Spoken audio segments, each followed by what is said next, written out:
overall objective of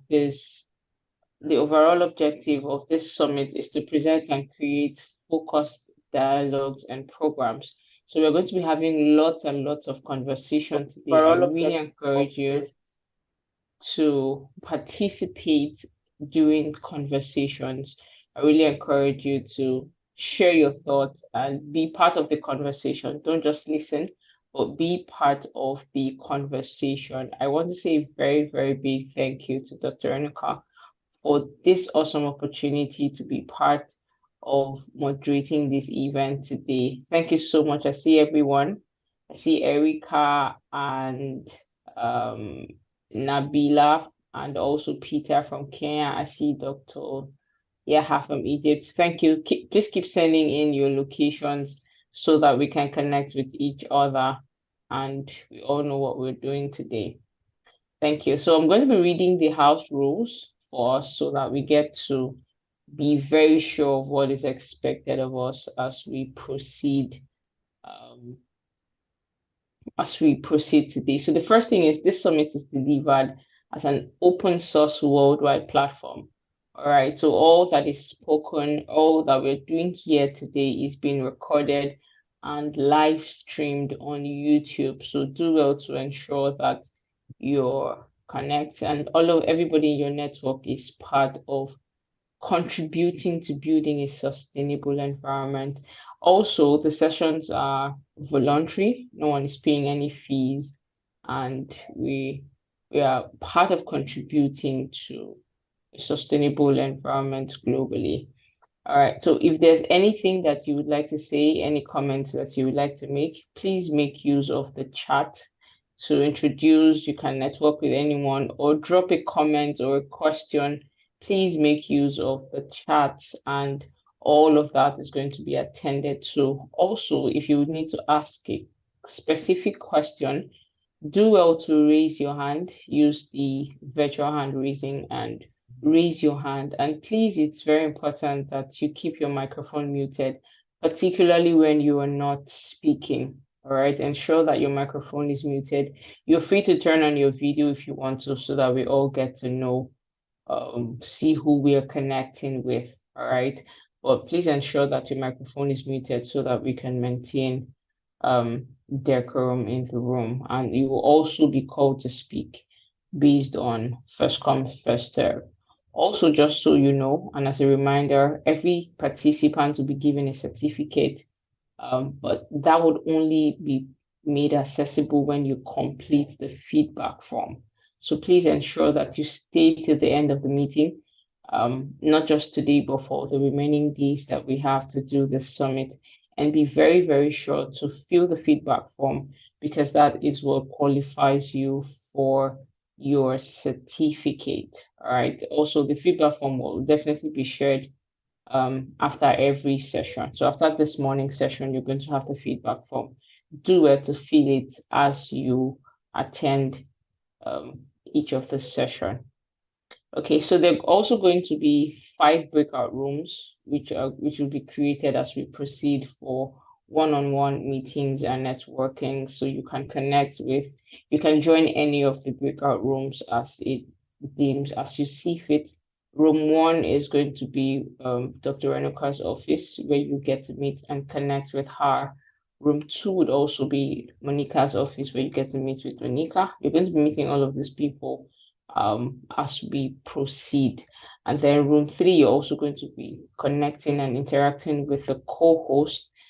Room 4 would be the social room, where you get to meet anyone and introduce yourself. We're presently 24 participants, and we hope to have more people join us from different parts of the world. We have people from India, from Kenya, and different parts of the world. So be sure to connect with everyone once that room is created.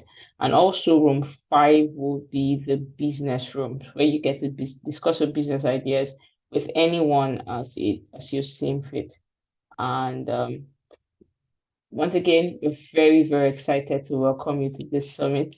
If you are excited to be here, if you're looking forward to insightful sessions, please do well to drop an emoji in the comments Let us know what you're looking forward to in this summit today. And one more thing before we proceed, please be sure to have your real name. Okay, I think I see everyone has their real name here. Yes, please be sure to have your real name so that you can be addressed accordingly. All right.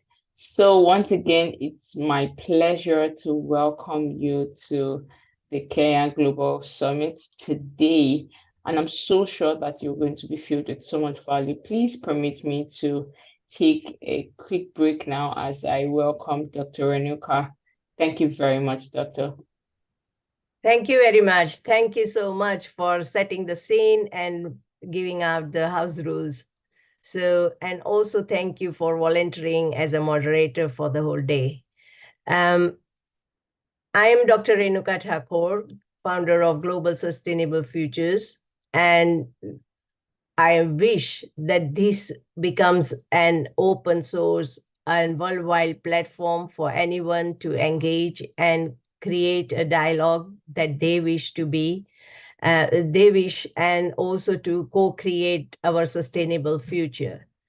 Our main aim is to achieve sustainable development goals.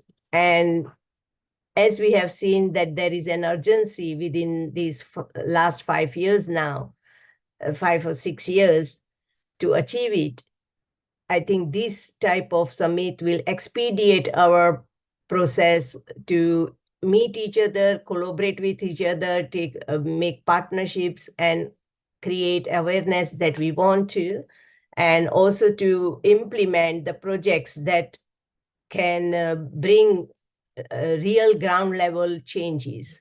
And with that intention, we all here have gathered voluntarily, and that is highly appreciated. Your time and your commitment. Here, some of them are so committed that they are always here to support me, and I'm very, very thankful to them. I will start with Monica today. Monica Dongre. She is from CDS Kenya, and when I shared this idea that I want to have a summit in Kenya, she readily said, yes, that's what we also want. And that is why we got together. And today we are very proud that we have made it. I will allow her to introduce later. But before going to her, I will also like to tell that we have few co-hosts from Kenya who are very renowned organizations and who have made the attempt to support us. And they are the Kenya Mount University. And I will have to look up, wait a second.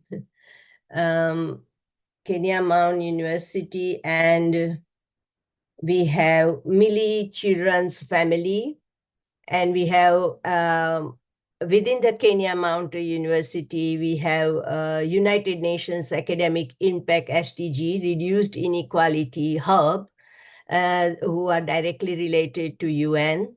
And then we have Muli Children's Family, who are quite established in Kenya, and they are working on youth empowerment, children and youth empowerment. And we also have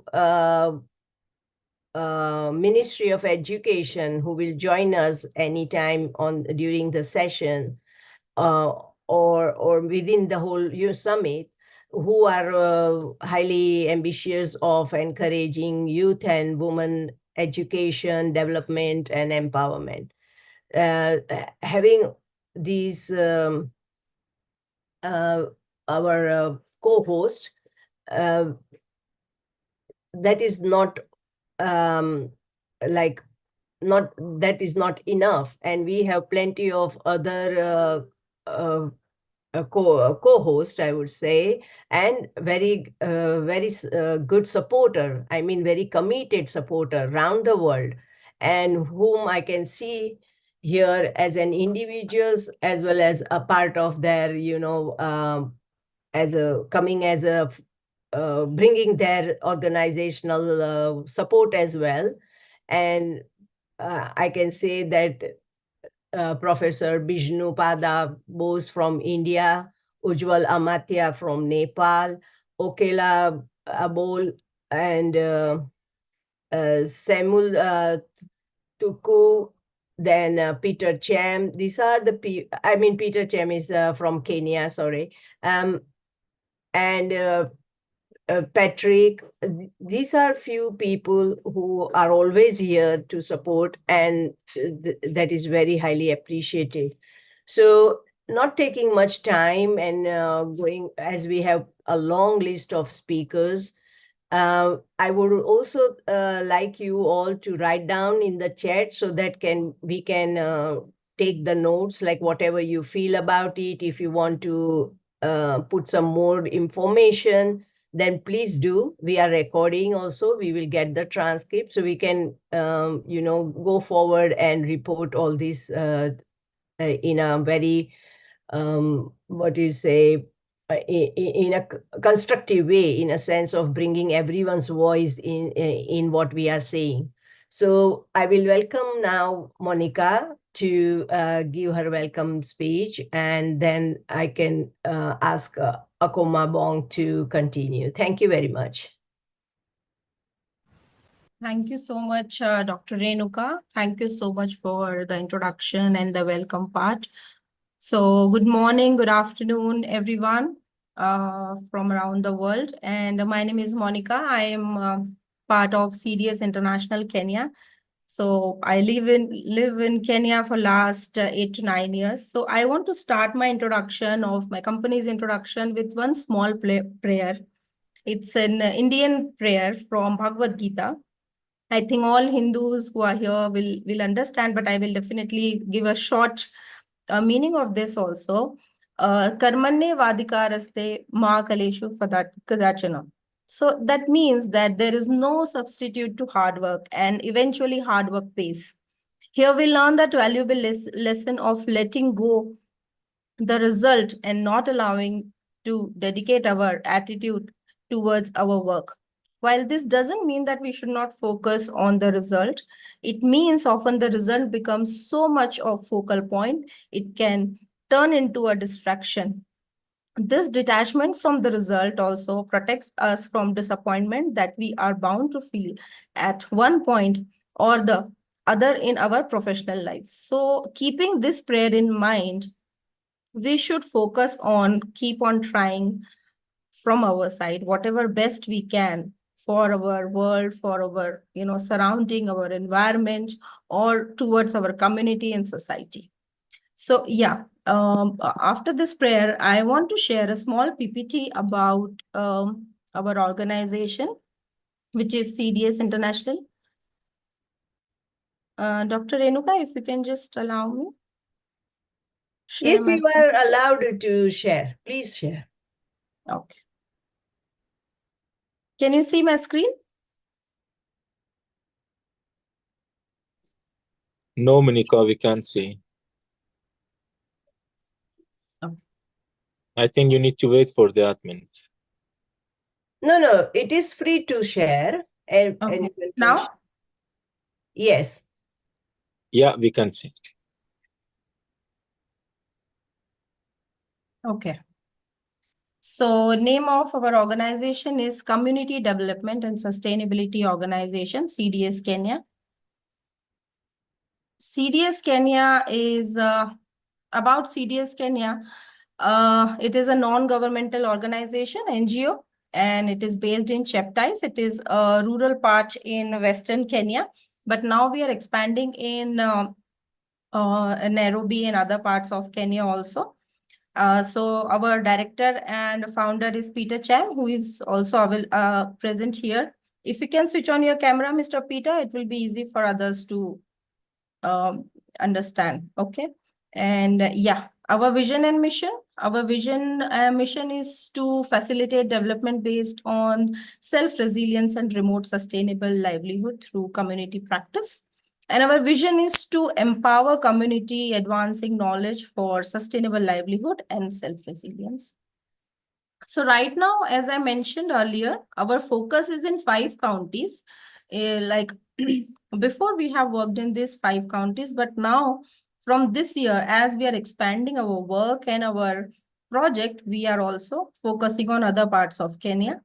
And through our work, we identify these counties have several gender-related issues, teenage pregnancy, gender violence, and we want to prevent health, hygiene challenges like insufficient access to clean water, poor sanitation, all these issues we are facing right now. And it is not only in these 5 counties, it is across Kenya and of course in Africa and other parts also. Yeah, so this is a very important slide where we want to share our success and partnerships. So in the past or in current also, we Women and Girl Education Scholarship, we are doing this wages program. Under this, we are supporting, right now we are supporting 30, but the number is high now, supporting these girl access to scholarship under wages program, aiming to increase women and girl access to education. Action Aid Kenya assistance, we are contributing 1 million Kenyan shilling for youth empowerment training at Mount Elgon. It's one of the part in Western Kenya. And we have received funds from DIFD, which is a UK government fund. So there they have allocated us 7 million Kenyan shilling for peace and security effort. And we are trying to give training to police in Cheptais, Bungoma. So these areas are all in Western Kenya. Because you all are not from Kenya, you must not know about the areas. So that's why I'm mentioning. Kenya Power Fund environment support. We have donated 10,000 seedlings to Kenya, CDS Kenya for planting in Mount Elgon forest. So this is one of the forests in Western Kenya. So we are aiming to increase forest cover and support environmental conservation effort. CDS International USA Medical Camp. So we had a 2 days medical camp. It was worth 800 Kenya shilling to provide medical services. And we also have tie-up with Ministry of Education in the same area to where we are trying to support 30 schools for transition from primary school to secondary. So now the number of transition from primary to secondary is high. And we also got support for COVID-19 equipments and over 3 million Kenyan shilling to CDS Kenya. And we are also supporting sanitary napkins, more than 10,000 girls in 10 schools, and reducing COVID-19 transmission. Yeah. So this all.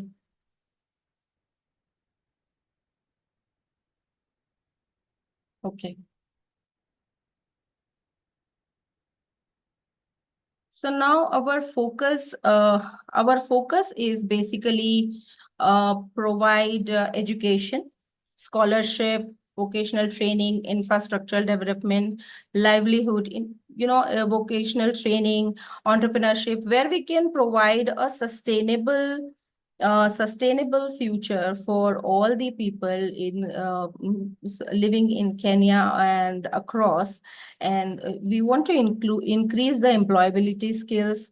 We want to increase the health facilities in surrounded areas, community development, peace and security, because it's one of the biggest challenge right now we are facing, where there are issues of peace and security, human rights and advocacy. WASH project is also very important, where we require clean water, sanitation facilities and hygiene, education. Climate change, we are into tree plantation, climate adaptation and clean cooking initiatives. So yeah, there are few points which I've covered here, but of course, this year we are focusing on prevention of teenage pregnancy, because in this part of Kenya, we are facing a lot of problem of teenage moms, where kids are pregnant at the age of 13, 14, 15, and then there are issues of healthcare facilities, and they are not able to, live a sustainable life after that. So this year we want to focus to reduce these number of teenage pregnancy. Then there are challenges in sanitation, where we are trying to provide good sanitation to schools, healthcare centers, and other areas. Then there are gender-based violence in Kenya and across, where there is sexual violence, then female cruelty, child marriage, and other kind of sexual violence. So and after that, there are project we want to focus for climate action as well. So these are the main subject we want to focus for this year. And yeah, this is it from my side. If anyone have any question, they can please go on.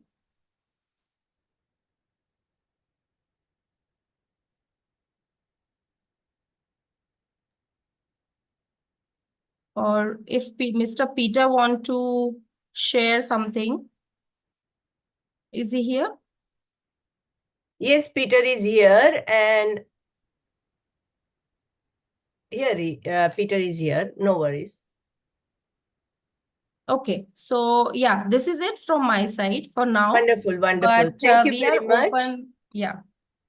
Thank you very much. If anyone have question, they will get to you. You can write down your email address and your name and so on. And please, Iko Mabong, continue. Okay. Thank you very, very much, Monica. Thank you for taking the time to share with us. Thank you. Thank you. Okay, so we're going to be proceeding with what we have on our agenda for today. And this is how we are going to work. All right, so we have 2 sessions today. This first session ends at 10:30 GMT, and we're going to be considering environmental sustainability.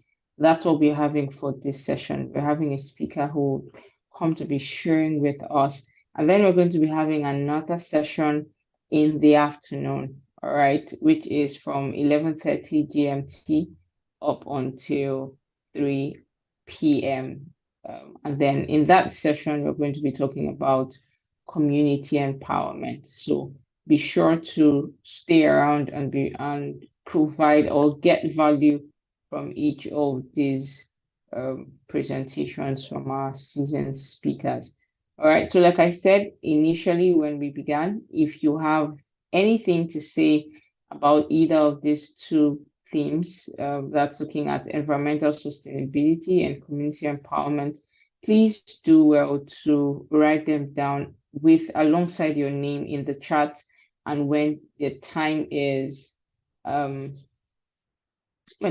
right, you're going to be given the opportunity to share with us. All right, so write down your name and your topic, and I'm going to call you to share your thoughts. Also, please, when you're invited as a speaker, do well to write your contact details in the chat, okay, so that everyone who is on the call can see and connect with you. Please do well to write your contact details and introduce yourself in the chat. All right, so tell us your name, your school, what you do, and then before you start the conversation.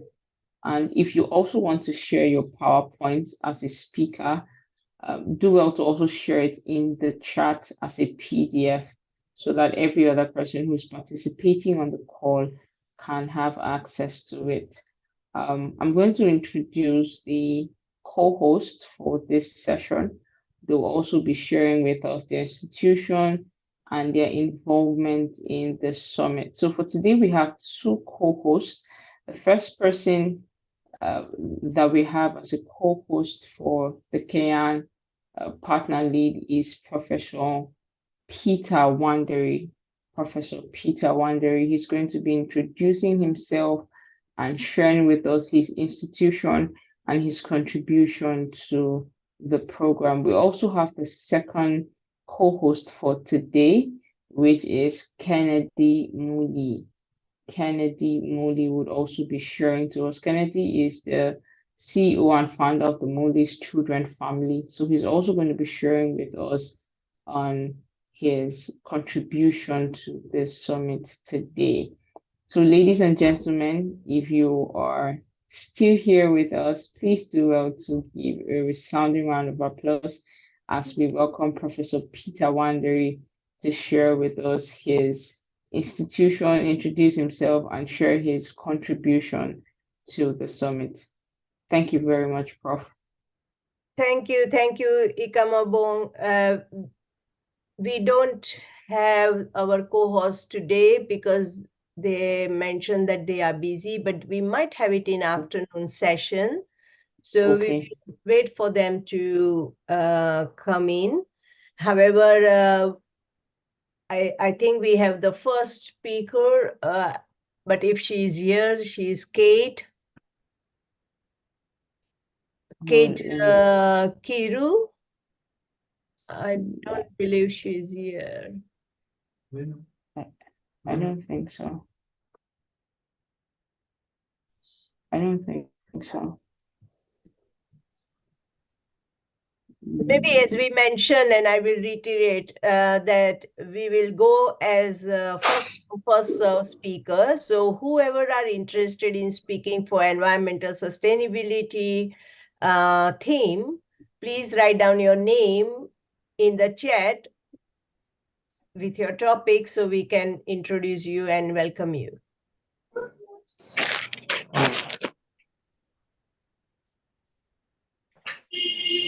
Also, we would like to ask everyone to mute themselves until they are not taking the floor.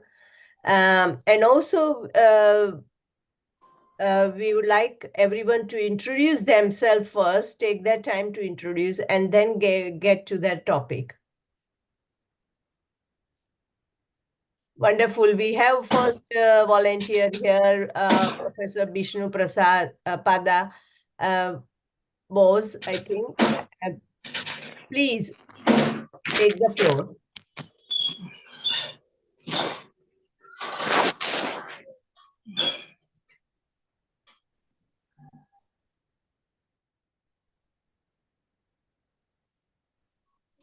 Yes, very. Am I audible, madam?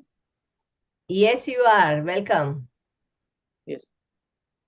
Very good morning, Dr. Renuka madam, Dr. Monica madam, Dr. Afang, and all other dignitaries, respected guests, respected speakers. Very good morning.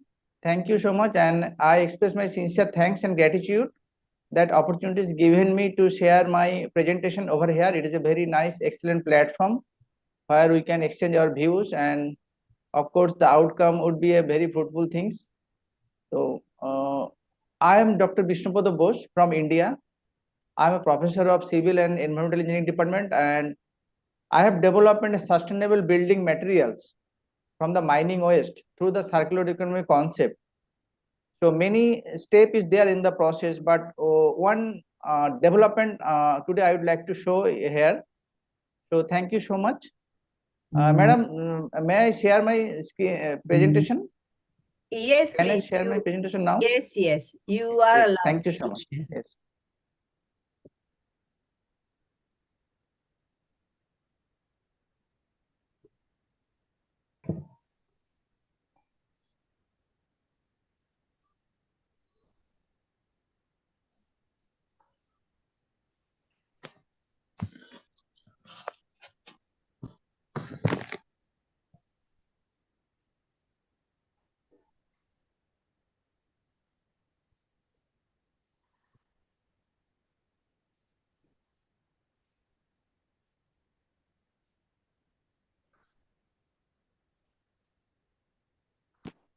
Yes, this is my topic, comprehensive recycling of coal mine overburden waste in construction materials to protect the environment and foster circular economy. That experiment was conducted at Rajendra Mishra School of Engineering and Entrepreneurship, Indian Institute of Technology, Kharagpur. So this is actually using waste through the circular economy concept for application for processing of building materials. Mainly, the focus of this project would try to obsolete the process of burnt clay brick, because process of burnt clay brick produce huge amount of greenhouse gases that accounted 2.7% of the global total greenhouse gases. So our process is purely coal process. There is no sintering and heating is required, no fossil fuel is required.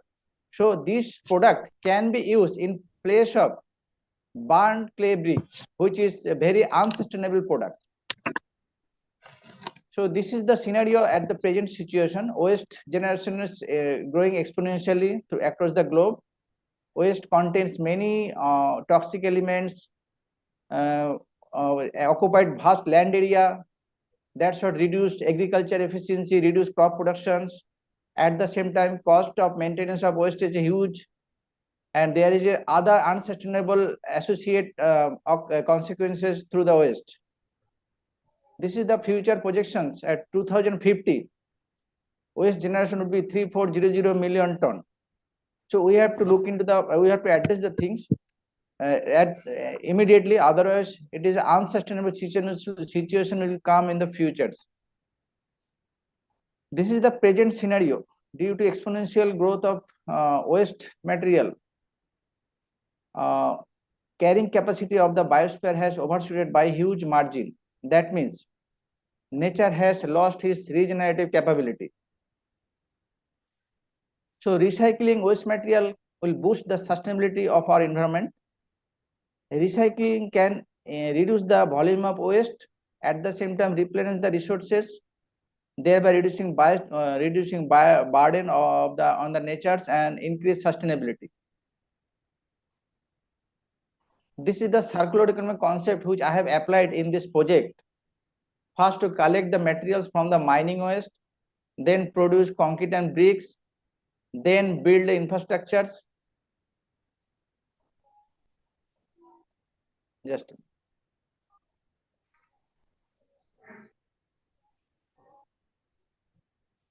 Then build the infrastructures. Then again, this is the new life of the waste material. Then after 100 years or 50 years or 80 years, then again building will be demolished. Then again demolitions can be using in the circular loop. That is actually one circular economic concept. In the circular economic concept, there is no waste, nothing called waste, all are oil.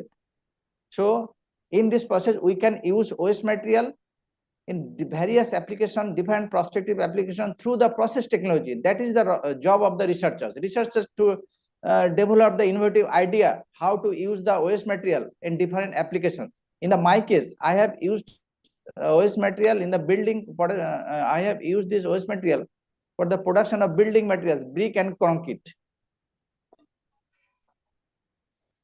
Circular economy systems based on the reuse and regeneration of material or product, especially as a means of continuing production in sustainable or environmental friendly way. So in this project, developed a process technology to recycle mine waste for processing bricks and concrete. Drawback of the burnt clay brick is that one brick generate 0.41 kg carbon dioxide. So think about across the globe, how many brick are produced, burnt clay brick per day. So that's what it has accounted 2.7% total greenhouse gas of the global total greenhouse gas, 2.7% coming from the burnt clay brick. So we try to obsolete this process and we try to introduce our process, because our process is no greenhouse gas, no fossil fuel consumption, no new material consumption, everything is. So this is the novelty of our project. So as our process is purely coal process and require no sintering, no heating, so no greenhouse gases they produce. If we reduce the consumption, so we can reduce the waste volume, reduce the pollution. If we can recycle the resources, then we can reduce the fresh consumption of the natural material. If we can reuse the discarded material, also we can reduce the fresh consumption of the natural materials. The primary objective being a world without minimum trust, less pressure on biosphere, less damage to environment, and less consumption of natural resources. This is already I have elaborate. Use of waste industrial byproduct in cementitious bricks can reduce the release of greenhouse gases and embodied energy of the bricks. Bricks from waste material without heating process can reduce massive amount of greenhouse gases. So this is the scenario that how the mining waste pollute total environment in the different way. Land pollution, soil pollution, air pollution, everything, and reduce the sustainability of the natural resources, increase the cost for maintenance of the dam, and also calamity also there, fatalities also there. This is also the things. So why I have basis for selecting the specific waste, why I choose the mining waste. This is the basis. How do I choose this waste? To identify solid waste material that are environment harmful, available in large quantities, can be recycled in civil engineering application, can potentially replace depleting natural construction materials. Disposal require a lot of land areas. This is the logic behind selection of the waste. So we choose coal mine waste for particular these projects. Two unrelated problem begging solution. This is the two problem of waste and problem of natural resources. Waste, I have explained that how the waste consequences, and at the center natural resources. Exponential growth of population, depleting natural resources very fast. At the same time, building materials scarcity is there. So alternate building material must introduce to fulfill the demand gap. In our project, we developed a process technology and we can eliminate all those two problems. This is the graphical representation of how we design our innovative process, waste to wealth. This is the mining waste graphical representation. This is the problems I have explained already. This is the actual mines where we have collect the waste material. This is the actual Google map. This is the Coal India from the Indian government. This is the mines waste, how the waste volume, huge volume of waste is there. Since the waste dump is from last 50 or 60 years. This is the image of the waste. From this waste, this is the extraction of the materials through the process technology. Large aggregate to be used in concrete, replacing natural aggregate. Small aggregate to be used in concrete and bricks, replacing natural aggregate. Fine aggregate to be used in concrete, bricks and mortar, replacing river sand. Silt to be added ordinary clay to make pottery product. Carbonaceous material to be used to harvest energy. This is the extraction. I have extracted the material from the mining waste. This is also a graphical representation how the laboratory process has developed the research. This is the research roadmap, actually laboratory roadmaps. This is the materials in the laboratory scale. This is the laboratory product. This is also samples, and this is the mechanical engineering property of the product. So we realize that 85% waste and 15% binding materials is suitable in all aspects, in respect of cost and engineering property. This is also a mechanical property, engineering property of the concrete. It is tested in the laboratory. This is also testing results. This is also a testing result of different batches of concrete in the laboratory. This is called frictional test. It is also conducted in the laboratory. This sample is made from the mining waste for concrete productions. It seems that this concrete is same as natural conventional concretes. This is the outdoor weathering test. Mock-up was built in 2017 and 2021. The mock-up is same as it is. That means it's proved that maximum minimum temperature, UV radiation, rainfall, all can be reduced by this product. So it is same as the traditional product building materials. This is the accelerated weathering test, in-house laboratory test in the National Test House, India, Kolkata. This test actually 200-hour test conducted with UV irradiation and high-speed water jet to examine that how the material can resist with a different severe environmental situations. So that test is become a test results was found is very good. There is no deterioration of the material. Nothing has been changed after test. Observation from the test: brick made by coal mine waste, IoT can withstand the damaging effect of varying environment as test result has satisfied the criteria. Mechanical properties similar as prior and after the test. No crack, no color change, weight change absolutely negligible, no size in shape, no change in size and shape, compressive strength similar as prior to and after the test, bulk density and water absorption similar as prior and after test. This is the comparative statement whether our material can satisfy the Indian standard code or not. So we have make a comparative analysis that with the test result, our laboratory test result and Indian standard code. It has been observed that the material, the product has fully satisfied the Indian standard code, and it has examined different agencies, third party, different evaluation also we have faced to prove this chart. So our materials which are developed from the mining waste, concrete and brick, it can be used in place of conventional concrete and bricks. So we can eliminate huge amount of greenhouse gases through the process. Market study also we have done. Our concrete cost is 36% cheaper than the traditional concrete. At the same time, brick also very cheaper rate that I will show the next slide. It is the comparative statement of the costing analysis.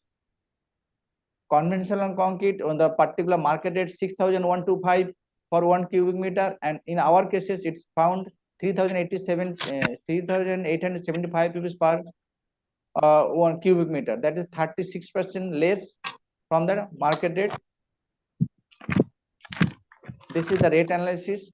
4 rupees has come in our product, and this is the existing product available in the market. Different brand name. So benefit from this project: reduce dependency on fossil fuel, reduce emission greenhouse gases, replenish the depletion of natural resources, increase land area, reduce pollution, material circulation, reduce maintenance cost of the waste dump, economic development, social development. Entrepreneurs are interested in the technology, job creation. Novelty: approach waste to wealth, low carbon footprint, low cost, high compressive strength, scalable business model. Building constructed using waste material are classified as a green. Release vast area of land for agriculture and commercial activities. Create job opportunities for local displaced pupils. Replenish scarce resource for aggregates. Conclusions: it is possible to convert mine waste into construction material without compromising quality and cost. A sustainable propositions. The technology can help to consume waste and provides an alternative resources for construction sectors. The calamities associated with the waste will cease to exist. The technology will ensure food security by replacing traditional clay brick, because in the traditional clay brick process, traditional clay bricks also consume the fertile topsoil. So that is also a threat for the food security. So if we can absolute the process, there is a opportunities to increase the food production, crop production. Next, building to be constructed using the technology will qualify to be green building. The technology provides innovative entrepreneurial opportunities with unique social perspectives. Continuation of the conclusion: the processes developed in this study can lead comprehensive consumption of the mine waste. All the products meet their respective Indian standard. The lives of all types of bricks made using waste material are likely to be comparable to respective standard product. The cost of the bricks are lower compared to the comparable standard brick.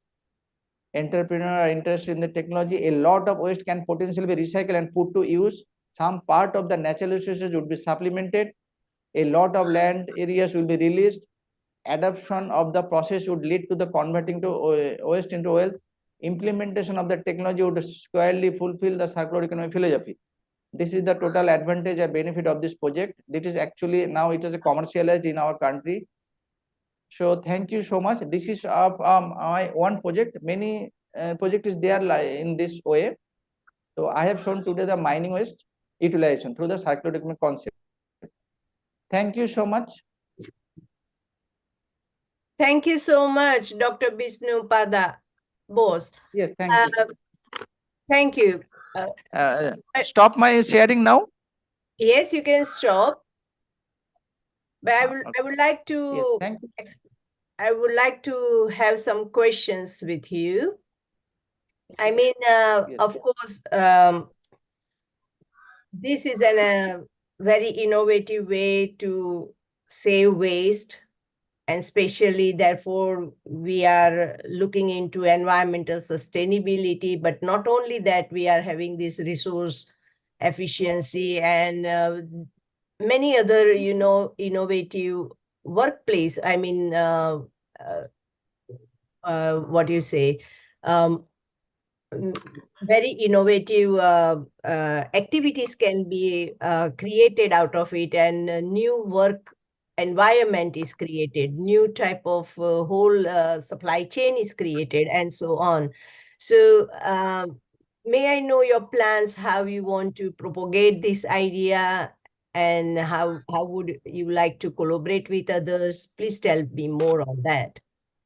And how would it be, like, whether you have done your studies just in India, or is it can be applied to any other country? How can it work? Thank you. It is a scalable business model. At any country, it can works. So as on date, I have not taken initiative to open up the plant, but entrepreneurs have started to develop the product in the vicinity of the mining area. But it is a scalable business model. Any country, it can be developed, possible to develop, and immediately can start the product if there is waste available in the country, respective countries. Wonderful. Does anyone have a question? Any country, this is the possible. It is a scalable business model. Wonderful. Thank you very much. So again, one another thing. Yeah, someone has raised their hand. Yes, madam. Jordanos Johannes. But before I give him the floor, I would like to know that is it necessary that we should be only in construction industry? Because this material, mainly stone chips, rocky materials, sand, and aggregate. So these three materials mainly using in the construction sector. I mean, road construction, building construction, dam construction, etc. So that is the major area of application is the infrastructure sectors. I mean, any infrastructure. Heavy Right, civil, I understand. normal civil engineering, yes, railway, bridge, airport, any construction, port, harbor. Yes, wonderful. But along when you mentioned about you mentioned about the waste from coal or something, but are there any other waste materials that can be used? Yeah, of course. I have developed 4 different aspects. This is one aspect. Other 3 is there. One is iron ore tailing material is there in India, because India is rich in iron ore. And another is rice husk. It is available in India as a lot, because the rice production in India is more in India. So rice husk also bio waste, that also I have developed a technology to use the rice husk. And another is plastic waste, that also I have developed. How to use the plastic waste in different applications through the development of the technology in innovative way, that I have developed. Thank you. I will give the floor to Jordanos, please.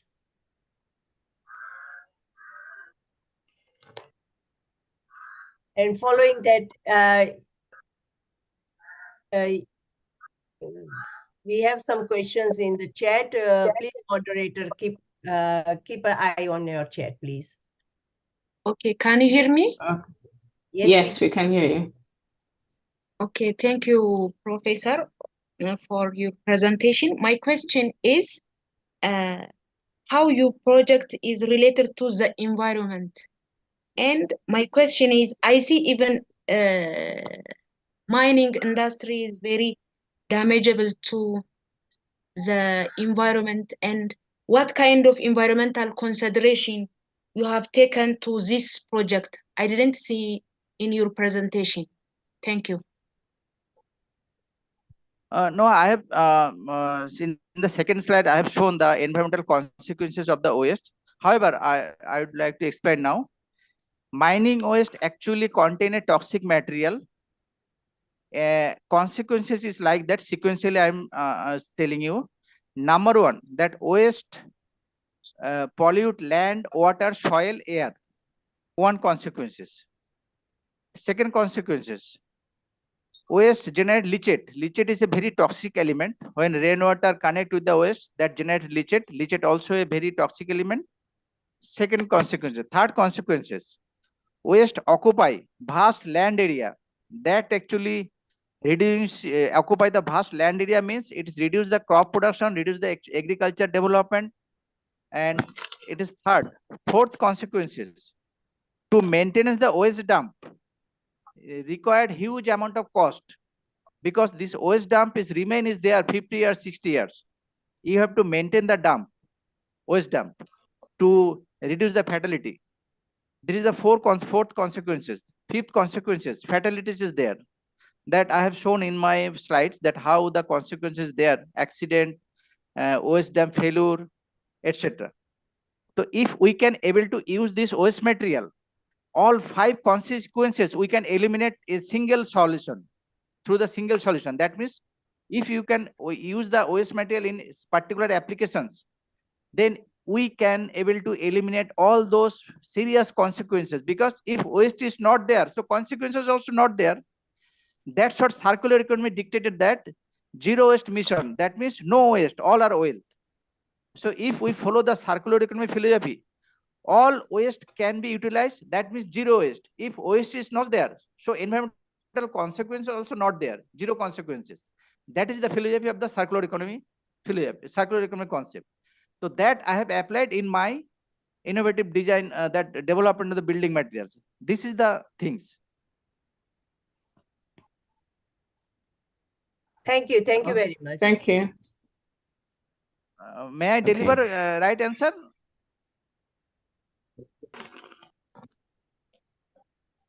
Hello, are you happy with Thank- that? Or Danos?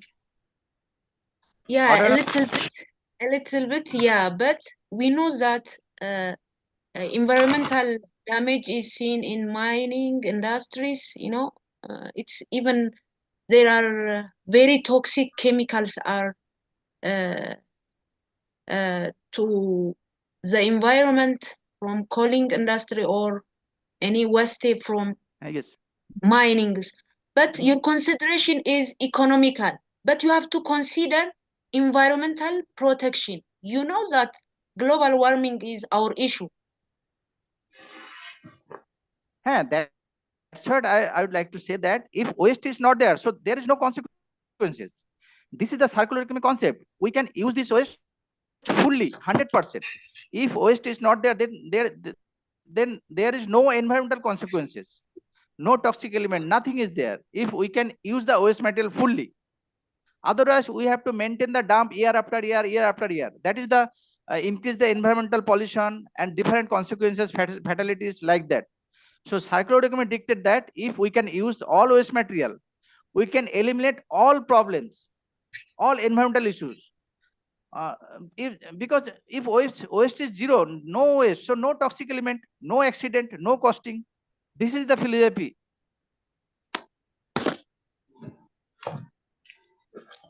Am I I audible? agree with you.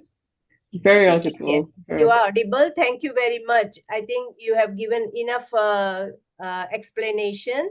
Here we have plenty of questions and appreciation for your idea as well.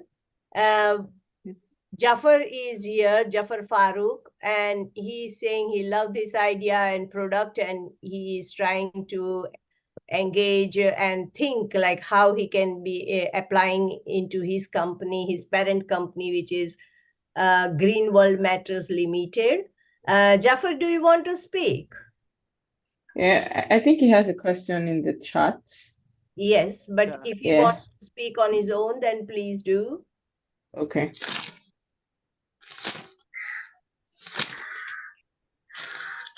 Samson, please can you mute your mic? Final product treated for toxic material. How do you toxic waste prevent health challenges? Farouk. Yes, Okay. Okay. that I have seen the question. Yes, thank you, Jafar sir. You have explained that what about the toxic material contained in the waste? Yes, it is one of the major aspect.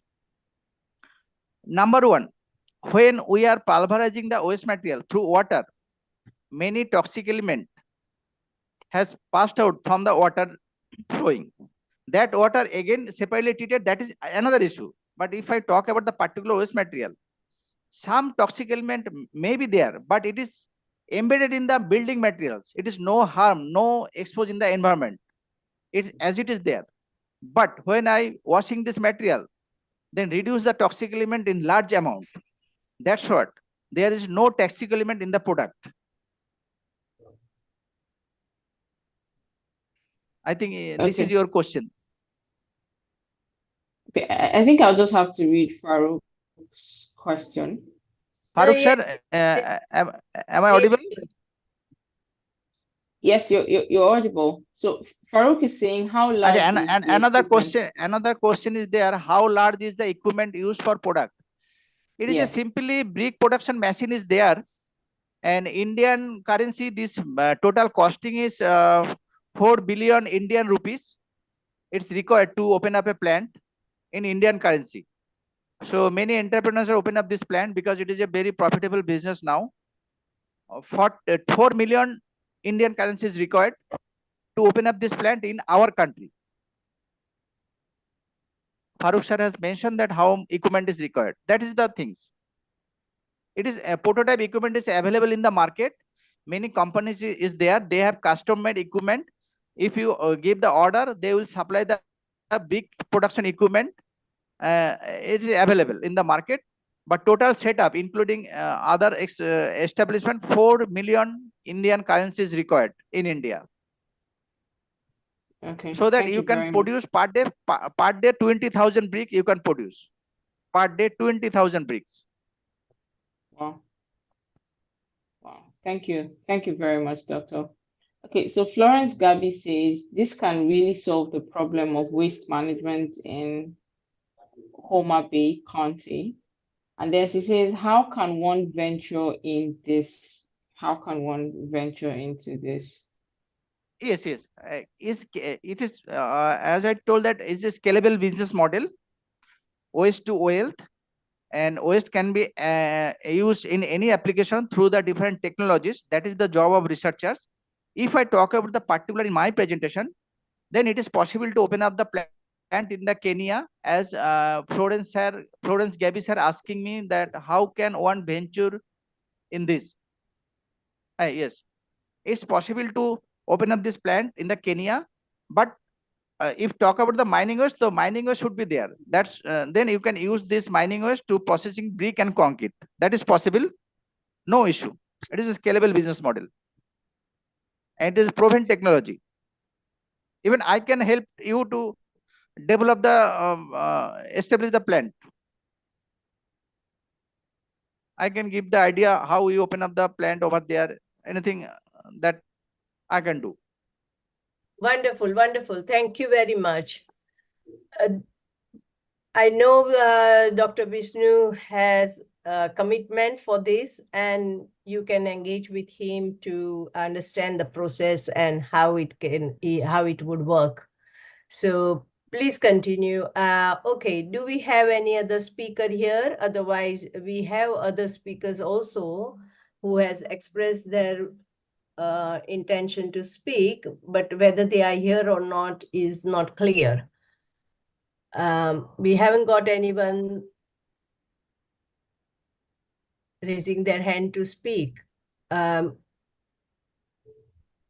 who want to speak within this environmental sustainability theme, please come forward. I also saw that, 1 second.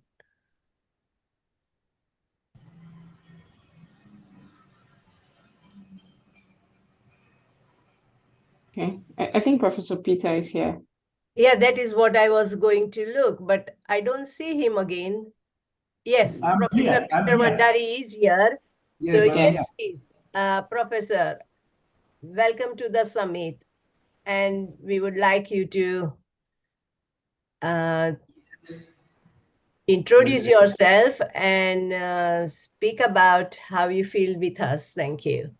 Yeah, 1 minute. I see my video is not working. I've just seen that. Just 1 minute. Maybe you can proceed with something else, and then I can look through it. I Sure, see no the worries. for a mysterious reason. Yeah, I'll Okay, get back when I can be seen on the screen properly with the video on. wonderful. Just give me a few. Yes, I can see it. It's fine. It's fine. It's fine. There you are. Just about. Maybe you can proceed. I'll see what is happening. Then I can get back. Yeah, no worries. Yes. Thank you. Okay. Thank you very much, Professor Peter. So does anybody have some other contribution? You want to say something still about the environmental sustainability theme?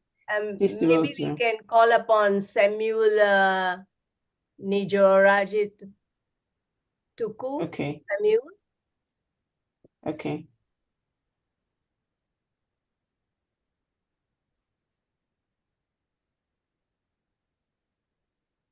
Okay, please go ahead.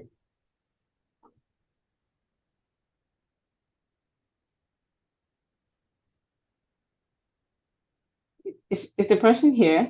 I don't think so. Yes, he is here. Samuel is here. I can see, but maybe he has not heard us. Yeah. Okay, I can see. I don't think he's heard us because not even his mic is unmuted. Okay. Okay. Then we have Amrao. There is a message. Let me just look at the message. Yes, but in an environmental, what? I can't contribute Okay, directly. all right, okay, that's fine. I thought his topic was bit related to this, therefore, but no worries.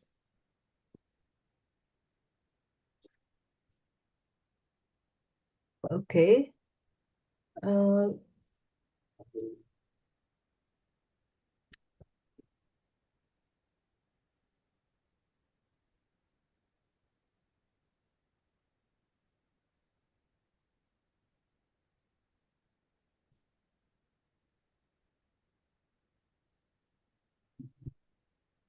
I think Professor Peter Bhandari's camera working now? Not yet. All right. Okay, not to worry. Okay. There are a few people already. Oh, So I think Professor Peter can just leave and join again. yes.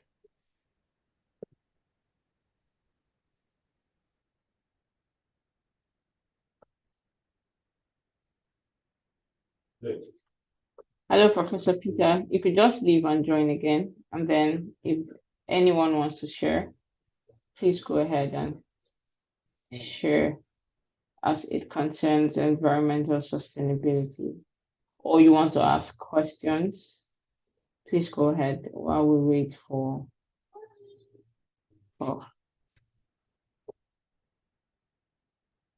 anyone yet. I can read some names here who have volunteered for environmental sustainability, which is Abdul Razak Abu Bakar from Nigeria. Then we have Kate Curie from Kenya. I can't see Abu Bakar here. Yeah, so probably they are busy. Okay. Then we have Hilary Wafula Munioge from Kenya.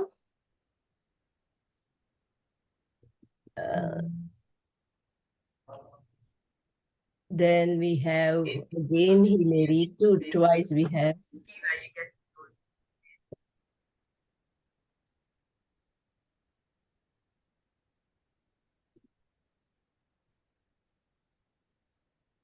Okay, maybe we can raise a question and have a discussion so people can engage themselves with a Yeah. free talk.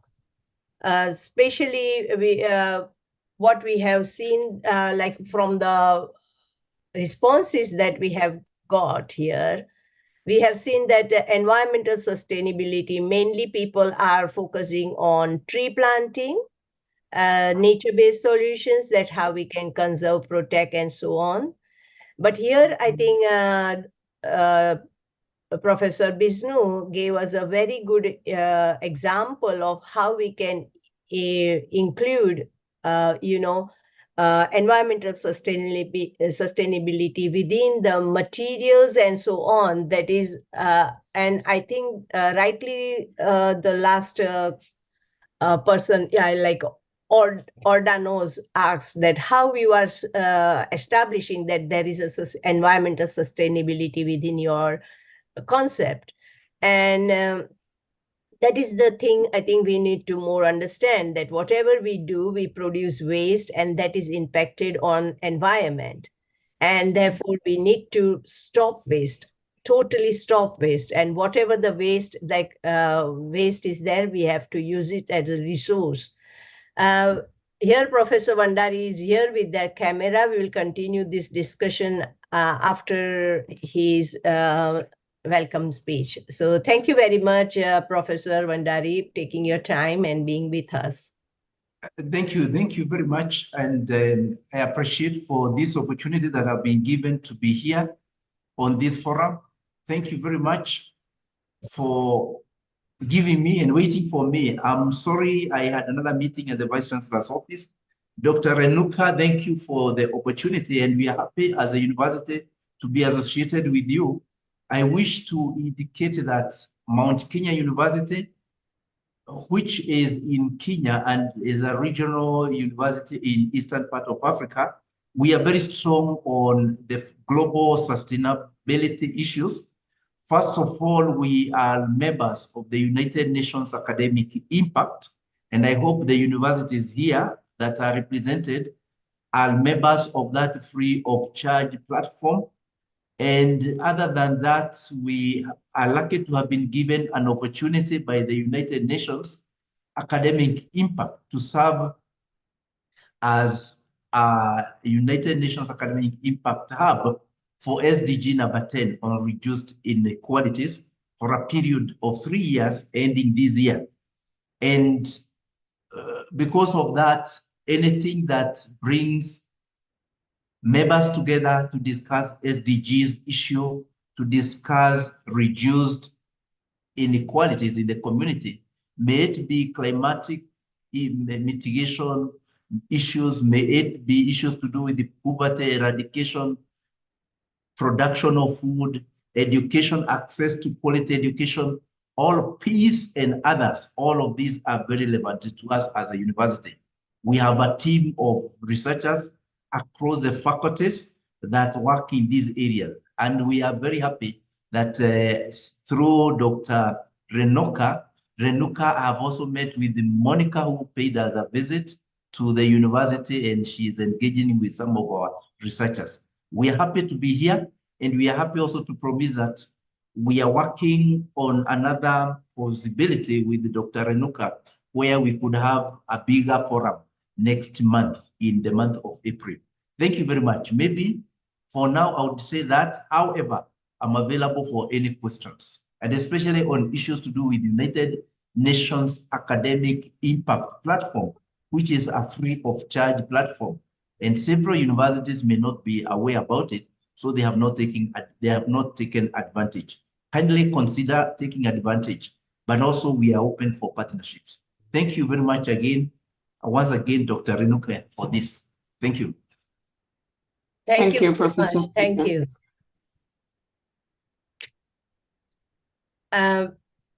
Yes, rightly mentioned by Professor Peter Vandari, that many of you may not know that there is a platform opened by UN for universities to engage and understand the impact, isn't it?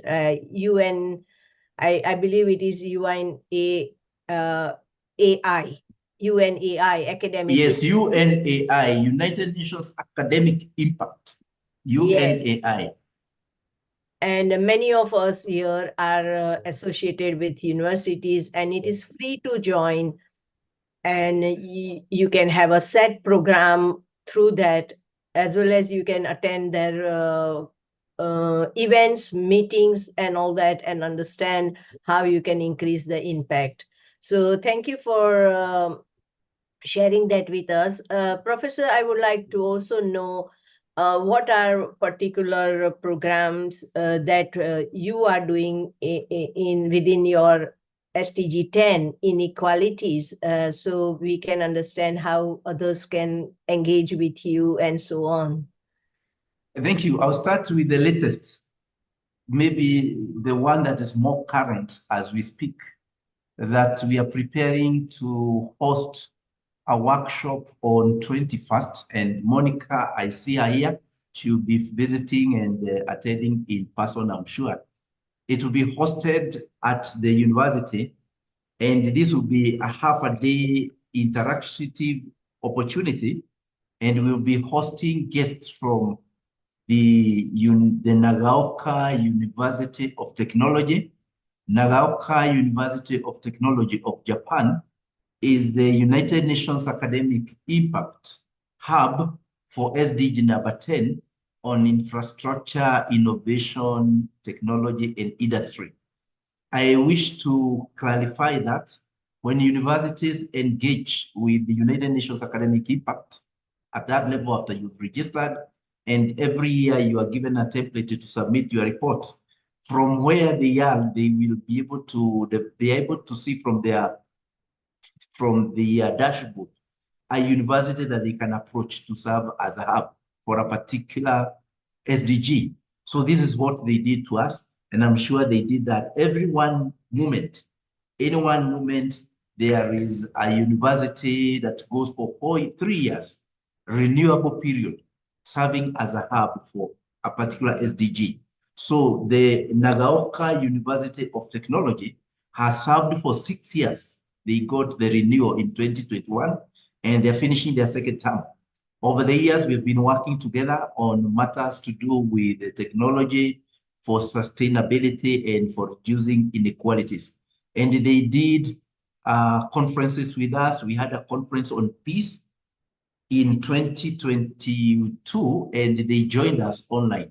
And a lot of their workshops that have been online, they have allowed us to participate and also bring on board other organizations. So we have had a very cordial relationship, but we thought of making it physical and also getting to know each other on at a personal level. Not personal, even online can be personal, but this time to have a face-to-face opportunity. So they are visiting our university, their vice president and the contact person at the United Hub, the United Nations Academic Hub, will be visiting us, and they will host this workshop on Thursday this week. We are anticipating to have a number of representatives, some of them who are here with us. We have communities that is in charge of doing a lot of activities in the community, but also we have the Mule Children Family. That's a big organization within in the neighborhood of our university, and many other organizations, including the ministry, will be represented by 3 agencies. The critical theme of that meeting will be under the theme of the use of innovation, technology, and infrastructural development in climate change mitigation for reduced inequalities. What we do, and now maybe a brief on the question as asked, is that whatever we engage in as a university, as a platform for SDG number 10, we try to see how we are reducing inequalities through provision of education, through provision of health, through climate change mitigation. In Kenya, we are in a situation when it is dry, drought causes a lot of challenges to the local community. People lose livestock, and to mitigate against that, we are now in a discussion where we are seeing what the government is doing by greening the country. The president has a 15 billion trees promise for 10 years, and everybody in the country needs to pick in. So this will be actually the part of our discussion that we'll be doing on Thursday.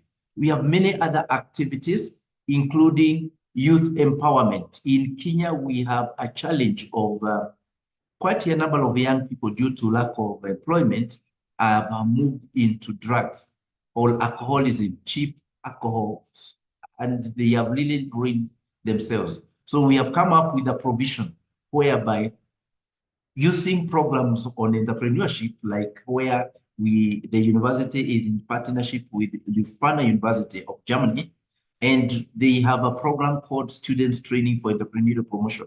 We are using this program out in the community to see how to bring about skilling the youth so that they could have an entrepreneurial mindset. Obviously, having the skill is one thing, but having the funds to move into the business is something else. But we have also organizations that support the young people who are trained in this. So we have quite a number of activities that the university is engaging in towards reduced inequalities. We have just shared our report. The deadline for sharing of the report was last week on 15th. And through our relationship with Dr. Renuka, we would share that, and you see the diversity of activities in 3 areas of the university mandate: what we teach, what we do research on, and the community engagement. We can share that document with you, Dr. Renuka, and you can be able to share it with other people. So that's actually a brief of what we do. There is something that we can talk about over and over, and we're happy that we have done 3 years. The term was to end in June, but they have said they are engaging new universities effective January. So before they engage others, we have been given a chance to continue serving as the hub for the next 7 months up to the end of the year. So we urge universities to register as members of United Nations Academic Impact. I've written it there on the chat. And once you register, it's upon them, and depending on the reports you are doing every year, that they may consider you a university. For the purpose of the discussion, we have been working with the Christ Giganti University of India, which is the United Nations Academic Hub for SDG number 1 on poverty eradication. And in the month of January, we've shared a platform with them at Majma University, where they were talking about what they do to reduce inequalities through poverty eradication, as we also shared ours. So we work with various organizations and the universities, but my request is that may all the universities share the platform, enroll within the Unite platform, because you'll be able to reach out to each other and share experiences. My submission. Thank you. Thank you very, very much, Prof. Thank you. Thank you. Beautiful, beautiful solutions that you are providing. Thank you very much. Thank you. Okay, so does anybody have a question? Yes, Ikomabong, first of all, tell me, am I speaking your name correct? It's Ekomobong. Ekamabong, right? Yeah. Okay, Yes. Ekamabong. Thank you very much. Thank you, Professor Peter. We would like, of course, we can share the report with others, but if someone wants to present it here, then that would be great. If you can have someone to do that, like present the report so that everyone can get a better understanding. Yes, I can request my office to project the activities, just a highlight of the activities. Otherwise, the big document, but the highlight activities that can be presented. Wonderful. That would be great. Thank you. Thank you very much. So as Professor Peter also mentioned about upcoming event in a sense of in April, we are having a summit with, so Kenya will be a part of it, but we will be having Nigeria with us. So it will be Kenya and Nigeria together hosting the summit next month. So we are going to continue this dialogue forward. So, and the partnership forward. So yes, I think Monica wants to make an announcement. So please, Monica, take the floor. Yeah, first of all, thank you so much, Professor Peter from Mount Kenya University. It was insightful, and we are looking forward for 21st event in Mount Kenya University, and very good to meet our esteemed guests. So yeah, so the announcement is nothing but our global HR head, Mr. Ahmed Shah. He's here. So I want him to take a few minutes to, if he wants to express some, points which I have missed out. So he can join. Wonderful, please. Yeah. Thank you very much, Monica, and all the audience that currently hearing my voice. My name is Ahmed Shah Najati, and I'm working as a global HR director for CDS Kenya. So I'm very happy that currently I'm in this platform and hearing a lot of initiative and good news towards development, peace, and progress in different sectors. So I don't have any point to currently to add. More or less, I'm very interested to hear more and listen to your speech. Thank you. Thank you very much. Thank you.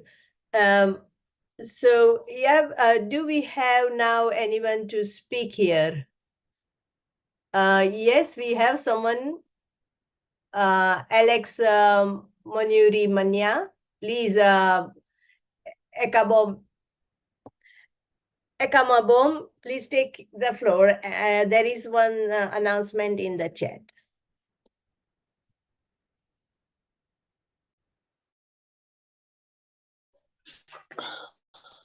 Apologies, I didn't notice I was on mute. Thank you very much, Dr. Renuka.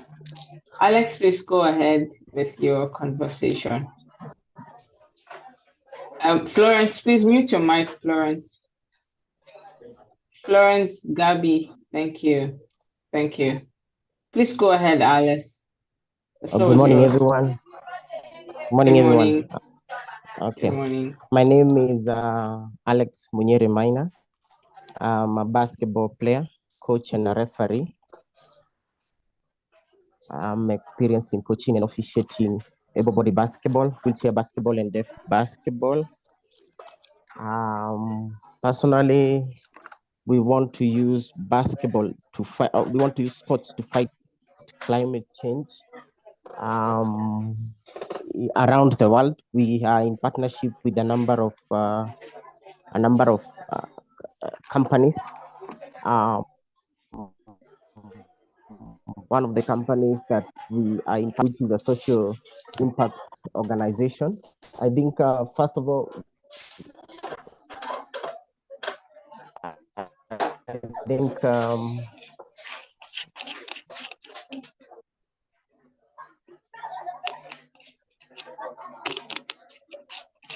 hello.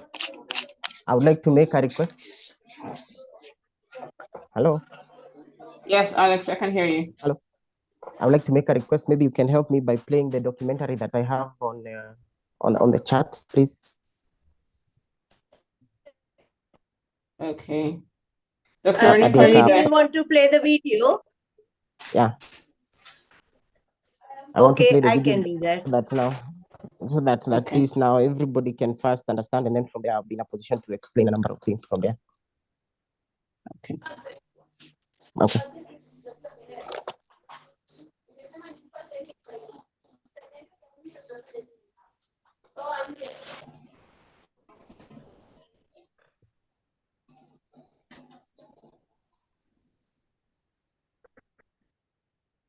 Anybody who can help me play the video?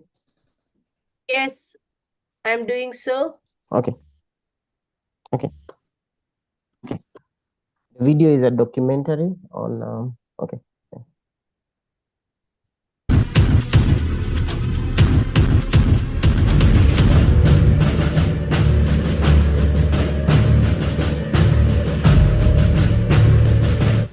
Since the Industrial Revolution in 1800, human activities have been the main drivers of climate change, primarily due to burning of fossil fuel like coal, oil, and gas, which produces heat-trapping gas carbon dioxide and nitrous oxide, powerful greenhouse gases that blankets the earth and traps heat from the sun, causing global warming.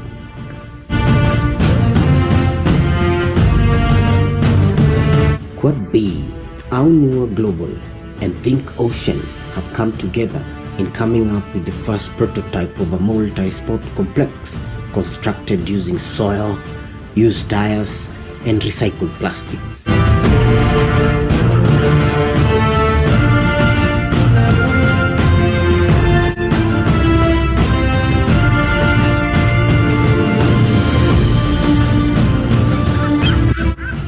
Our aim is to stop a plastic crisis, which has become a climate crisis, threatening our own survival.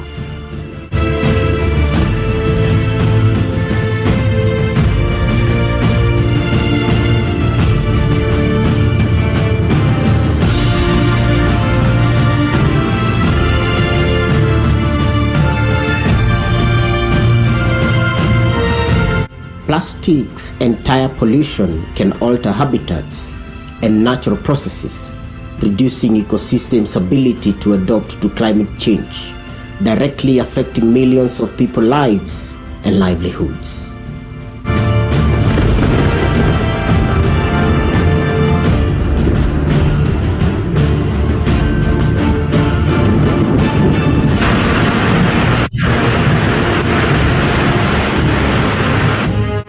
Climate will affect all four dimensions of food security: availability, accessibility, stability, and utilization, therefore affecting social well-being of the people.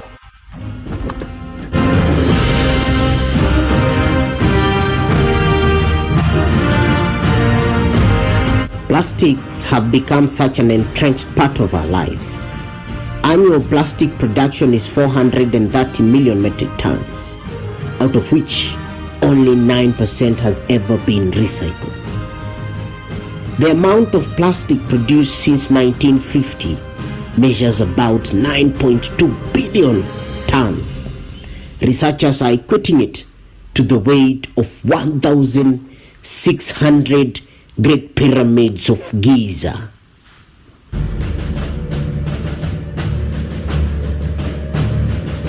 Single-use plastics such as packaging bags, straws, and packaging products are particularly detrimental.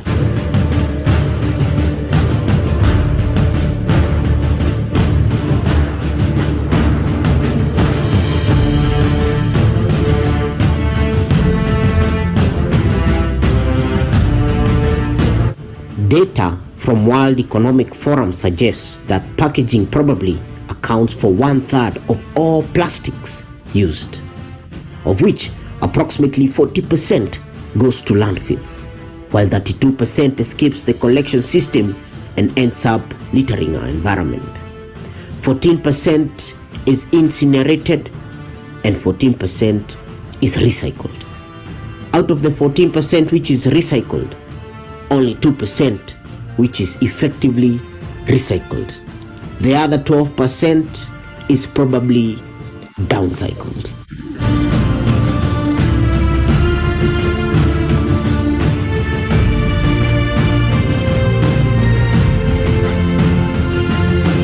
Plastics have a very heavy carbon footprint and a very heavy chemical footprint during production, transportation, decay, and/or incineration. Plastics takes 500 to 1,000 years to decay and emit greenhouse gases at every stage of its life cycle.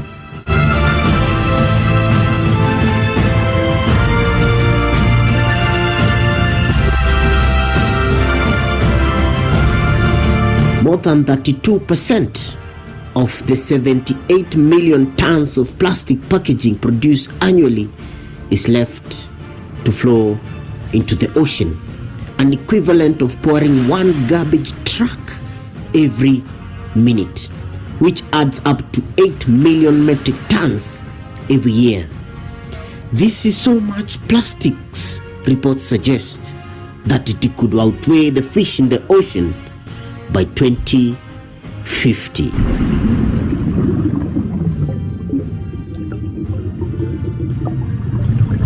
A well-managed and abundant ocean could feed 1 billion people a healthy seafood meal every day forever. This is equal to feeding 20 nations, the same population as Kenya, a healthy seafood meal every day forever.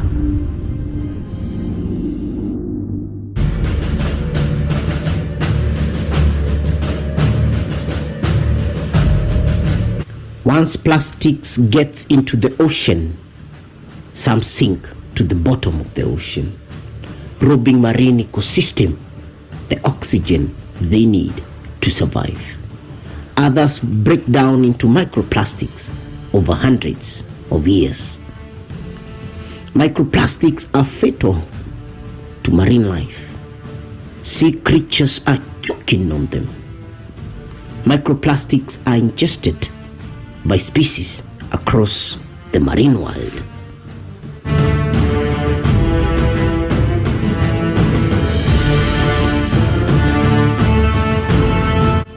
Small fish are mistaking microplastics for food. Small fish are eaten by big fish, and big fish are eaten by humans. Plastic is in the food we eat, the water we drink, the air we breathe, the honey we love, the beer we drink. Plastics is in our salt. Plastics is everywhere.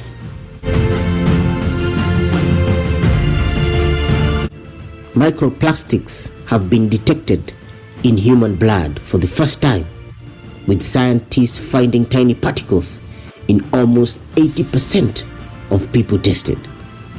This discovery shows that particles can travel around human bodies and may lodge in organs.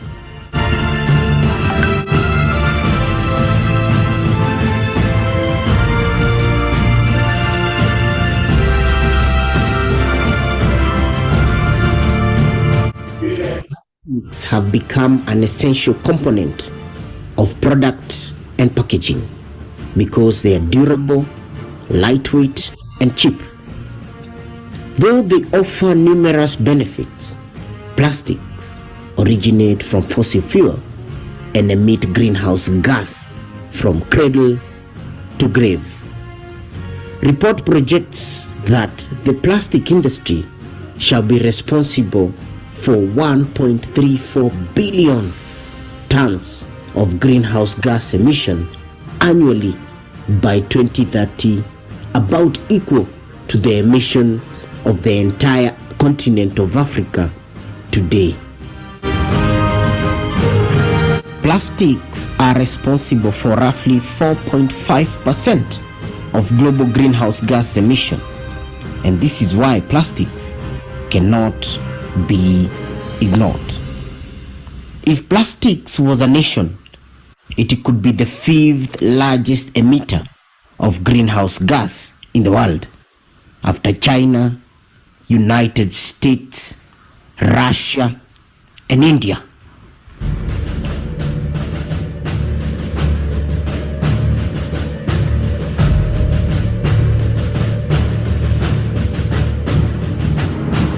On a molecular level, plastics are made of polymers, which are long flexible chains of chemical compounds. This structure allows plastics to be molded into different shapes, especially under heat and pressure.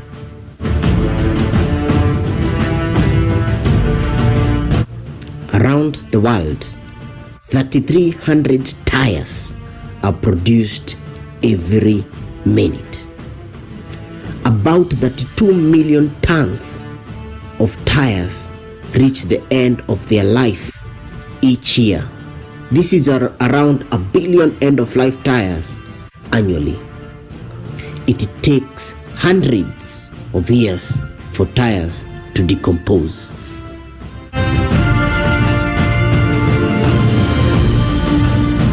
Together, we can make good use of throwaway plastics and use tires.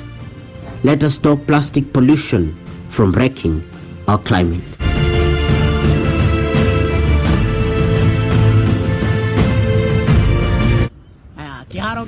This tire stadium will help us in many ways.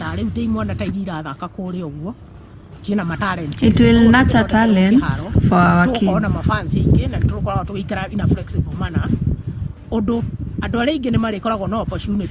Like me, I'll have the opportunities to sell my goods.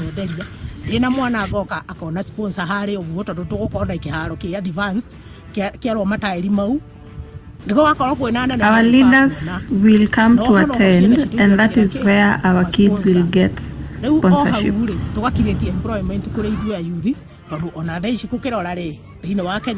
It will create a lot of job opportunities.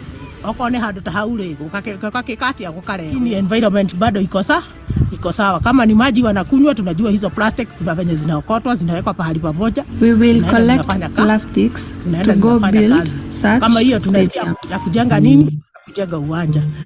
Kila kitu tunaokota, tunaweka usafi na tunaishi vizuri.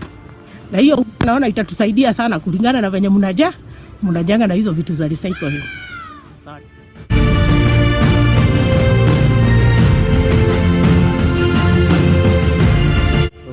My name is Steve Tiroge. I play basketball in very technique.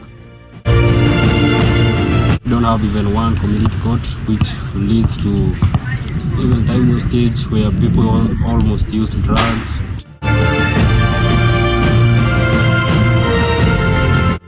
So prefer that the government can build us a court, mostly a community court where a person can access any time he needs and do what he wants to practice on.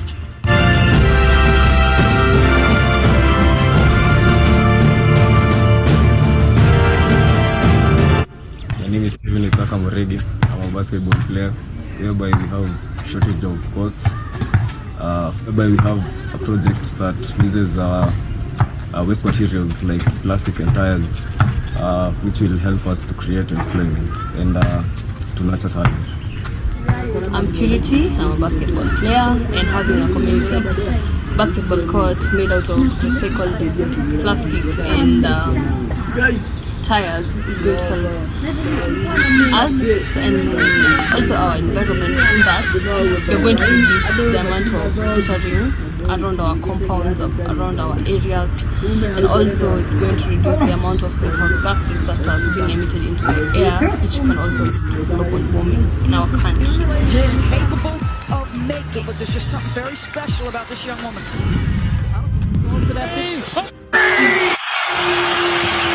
Like that at the horn!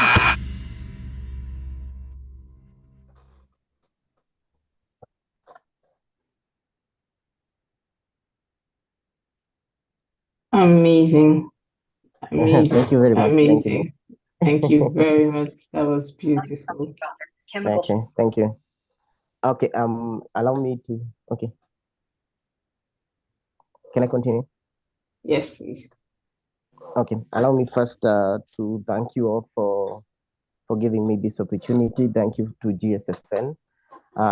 Thank you to Dr. Renuka for actually alerting me about the South Summit, the Global South Summit. My name is Alex Munyeri Maina. I am a basketball player, coach and a referee. I'm experienced in coaching and officiating able-body basketball, wheelchair basketball, and deaf basketball. So the coordinator of Nyeri Bolas Association. I was chosen among the top 2,500 most influential people in the world by Hope Consortium and represented the continent of Africa in the World Immunization and Logistics Summit. I was also the Kenya Delegate, Africa Energy Summit. I was Africa Energy Forum, Kenya Delegate, Africa Climate Summit, Kenya Delegate, Africa Youth Climate Assembly, Kenya Delegate Youth Energy Summit, and I was also the Kenya Delegate conflict resolution and peace building. I'm also the global chair on plastic upcycling and tire plastic upcycling and tire Gsfn. I've partnered with two organizations, that is Aunua Global. Aunua Global is an award-winning social impact enterprise organization established in Ireland. And I've also partnered with Think Ocean. Think Ocean works towards cleaning the ocean, rivers, and waterways around the world as part of international efforts to stop flow of plastics into the ocean. As you've seen, why we are targeting the ocean is that the ocean consumes 25% of all the global greenhouse gas emitted. So what happens when now this plastic goes to this ocean is that they emit greenhouse gas. When they emit greenhouse gas, the ocean reduces the consumption of the consumption of CO2. This is because CO2 is highly soluble in cold water. And now when we have carbon dioxide being emitted, and that carbon dioxide is trapping heat, hits our ocean. When our ocean is heat, it absorbs less CO2. Once it absorbs less CO2, what happens to heated water? Heated water expands. So once we have more CO2 in the atmosphere, the ocean becomes warmer. When the ocean becomes warmer, now the water expands. When water expands, we have sea level rise. When we have sea level rise, we have habitats being affected. When habitats of some creatures, sea creatures are affected, food is affected. And that's why this project itself is contributing to all SDGs. I would like to maybe take you through all SDGs and how this project is contributing to all SDGs. Once we remove plastics from the ocean, once we get those plastics from the ocean, we want to make interlocking tiles for basketball flooring and sports flooring. Once we have the sports flooring, we will also have arena-like terraces being made out of used tires, and we just touch soil. So this is an easy way, easy method that can be duplicated anywhere around the world to build sports facilities that are of international standards. One, if we look at the SDGs, no poverty. This facility, if at all they are constructed, they will need a broad workforce. That broad workforce is contributing to no poverty, because now we shall pay people who will be constructing such facilities. Such facilities, when they are constructed, they are going to pull in demand generators. What do demand generators do to an economy? They bring about economic growth to any area. This facility will also lessen dependency of any community on one sector of the economy. What do I mean by that? If at all an economy, a community is only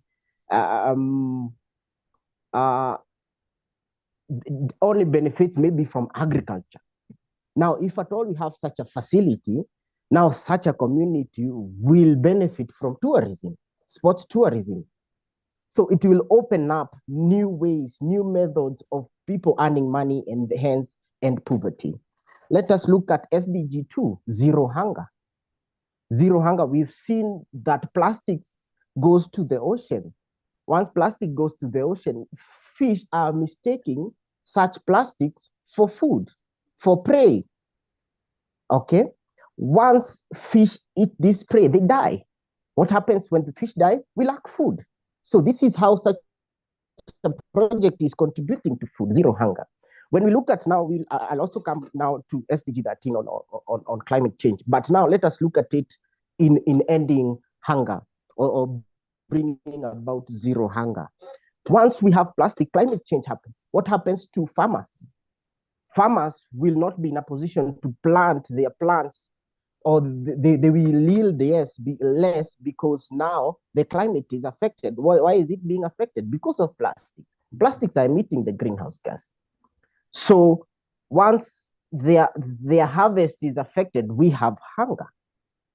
So the plastic issue is intertwined to many things. Okay. Now we look at good health. Once we ban plastics, they emit gases. Some gases are toxic to us. They affect our health. Plastics is being found in our food. Why? Because fish are eating small plastics. The small plastics are eaten by big fish. Now, big fish, we eat them. They are on our food, on our tables. When we eat the big fish, we have plastics in our body. When we have plastics in our body, it affects our health. If you look at now used tires, when they're burned, they emit a lot of toxic gases that even cause birth defects. If we reduce the amount of used tires in our environment, we shall be fighting climate change, we shall be fighting good health, we shall bring about well-being of the people.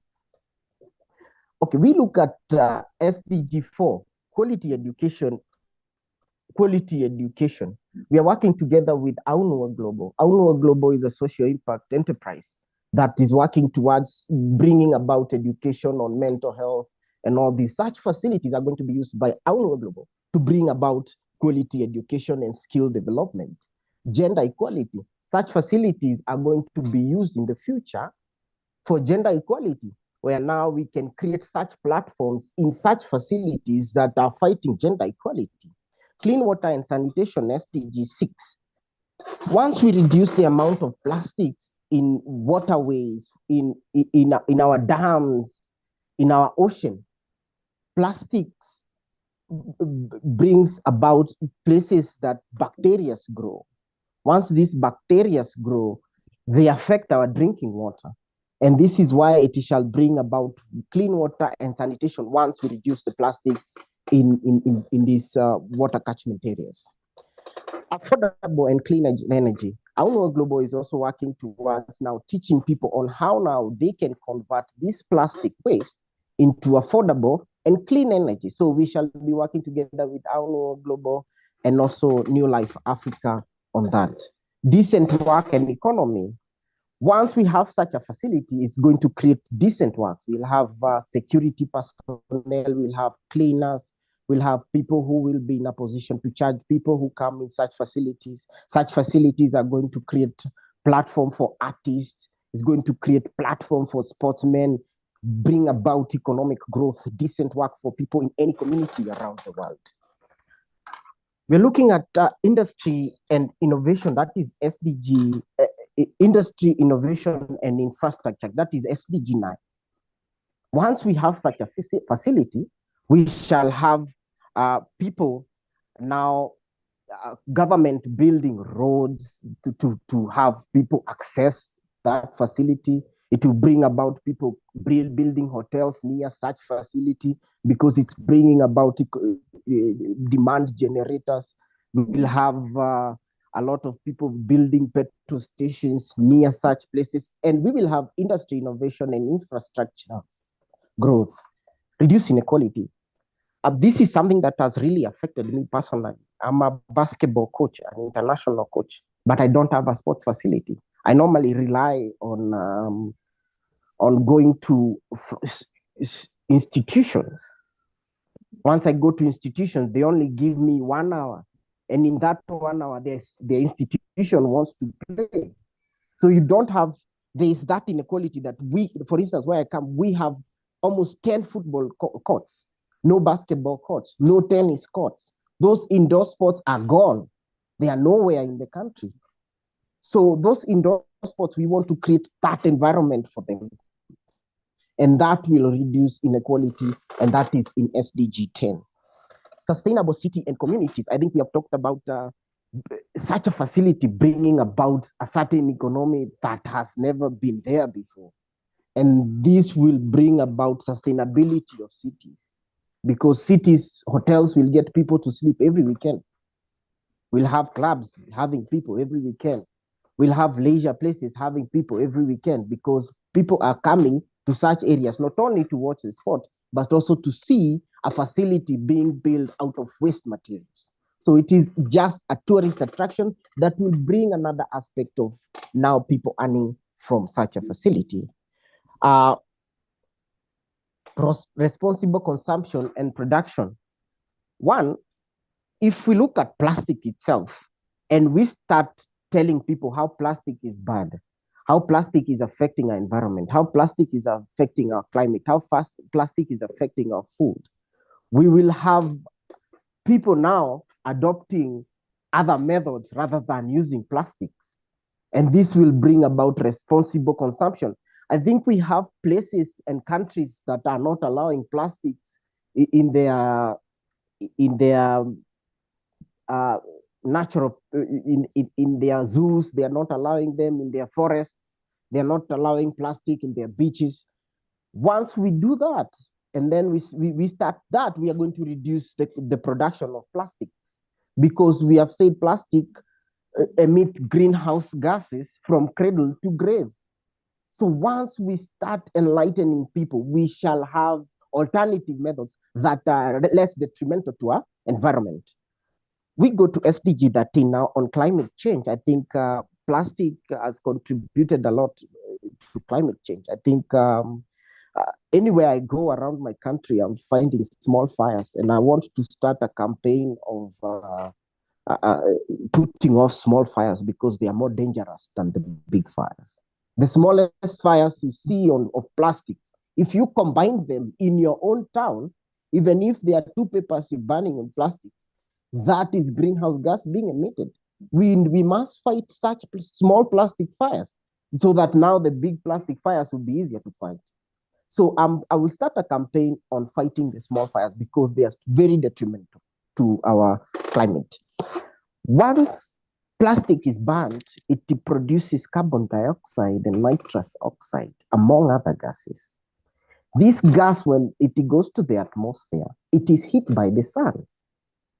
Once this sun hits this carbon dioxide, that carbon dioxide retains heat, and that's why we start feeling warmer. Okay? Once we start feeling warmer, our plants are affected, climate is affected, and everything. We are also looking at now plastic. When plastic is in the landfills, it produces methane gas. Methane gas is 25 times worse than carbon dioxide. Once plastic is in that, once plastic is in the landfills and it catches fire, it can produce black carbon. Black carbon is 5,000 times worse than carbon dioxide. So our fight is big, because we want to reduce the amount of plastic in landfills. We want to reduce the amount of plastic in waterways. We want to reduce the amount of plastic littering our environment. And we go now to SDG 14 on life below water. I think we've seen how now plastic goes into the water. Once plastic goes into the water, sinks to the bottom of the ocean. Once it sinks to the bottom of the ocean, affects the coral. We have now ocean acidification, where now we have carbonic acid being formed, brings about coral bleaching, which now affects food for fish. We are having fish being trapped in plastic bottle, Coca-Cola bottles. We are having all kinds of sea creatures eating plastics. So life below water, we shall fight with the same project. Life on land, we have plastic littering our environment everywhere. Once we reduce the amount of plastic, we shall contribute to life on land. Peace, justice, and strong institution. We are working together with UNWA Global and also a New Life Africa, where now they shall use such facility to bring about peace, justice, and strong institutions. Partnership for goals. Once we have our first prototype, we are working so hard with UNWA Global and Think Ocean and Impact of Us to have our first prototype. Once we have our first prototype, we will be in a position to duplicate the prototype around the world and fight climate change together. Thank you very much for giving me this opportunity. Thank you, Gsfn. Thank you, Dr. Renuka. And thank you, everybody, all the speakers, and thank you, and God bless you. Thank you very, very much, Alex. Thank you. Thank you. If you listened to that and you found it very interesting, please give a round of applause to Alex. That was beautiful and very, very detailed. Thank you so much. Thank you. It's so interesting to see how that sports enthusiasts are also interested in building environmental sustainability. Thank you so much. That was beautiful. Welcome. Any question? Any question, I'll be in a position to answer. All right. Please, does anybody have a question for Alex?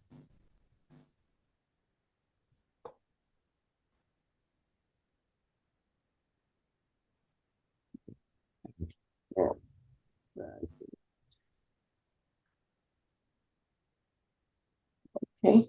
Any questions? Hi, Alex. This is Monica this side from CDS International. So I don't have a question though, but I really want to congratulate you to bring sports into sustainability, because in today's world, it's very important to, bring sports in our lives, because it also connects us to the mental health issues. Yeah. The challenges, the problems, and the issue in today's world. It's very important to be in one of these sports to be as to be very healthy in your regular life. So thank you so much for bringing this point, and it was really much needed in this kind of platform. So thank you so much. Thank you, Monica. Yes. Yeah. Thank you, Alex, again. Thank you. You're welcome. Thank you so much, Alex.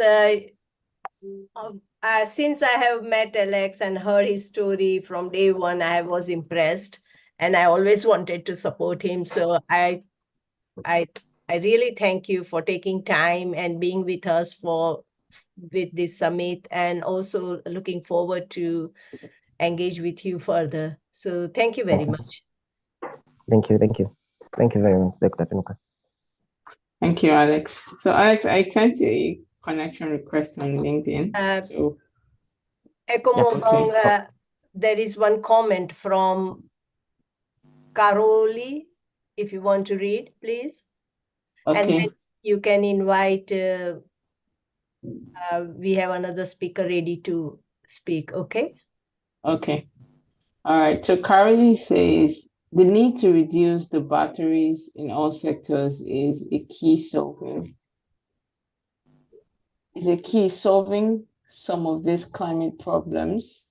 Example, empowering small groups, campaign that contributes, and advocacy to managing finance growth by use of data connection and analysis to policy makes targeting the that's not too clear, Carly.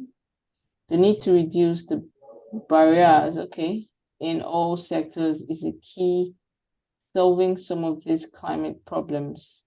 Example, empowering small groups, campaign that contributes, and advocacy to managing finance growth by the use of data collection and analysis to policy makes targeting the affected groups. That's not so clear, Carolee. Would you mind using the microphone to speak?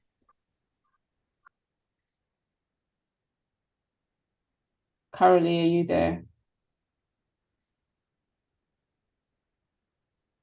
Yeah, he's there, but don't worry. It's just a comment. So let us continue with the speaker. Okay. Next speaker. All right, so we have our next speaker, Unai, SDG10 Hub.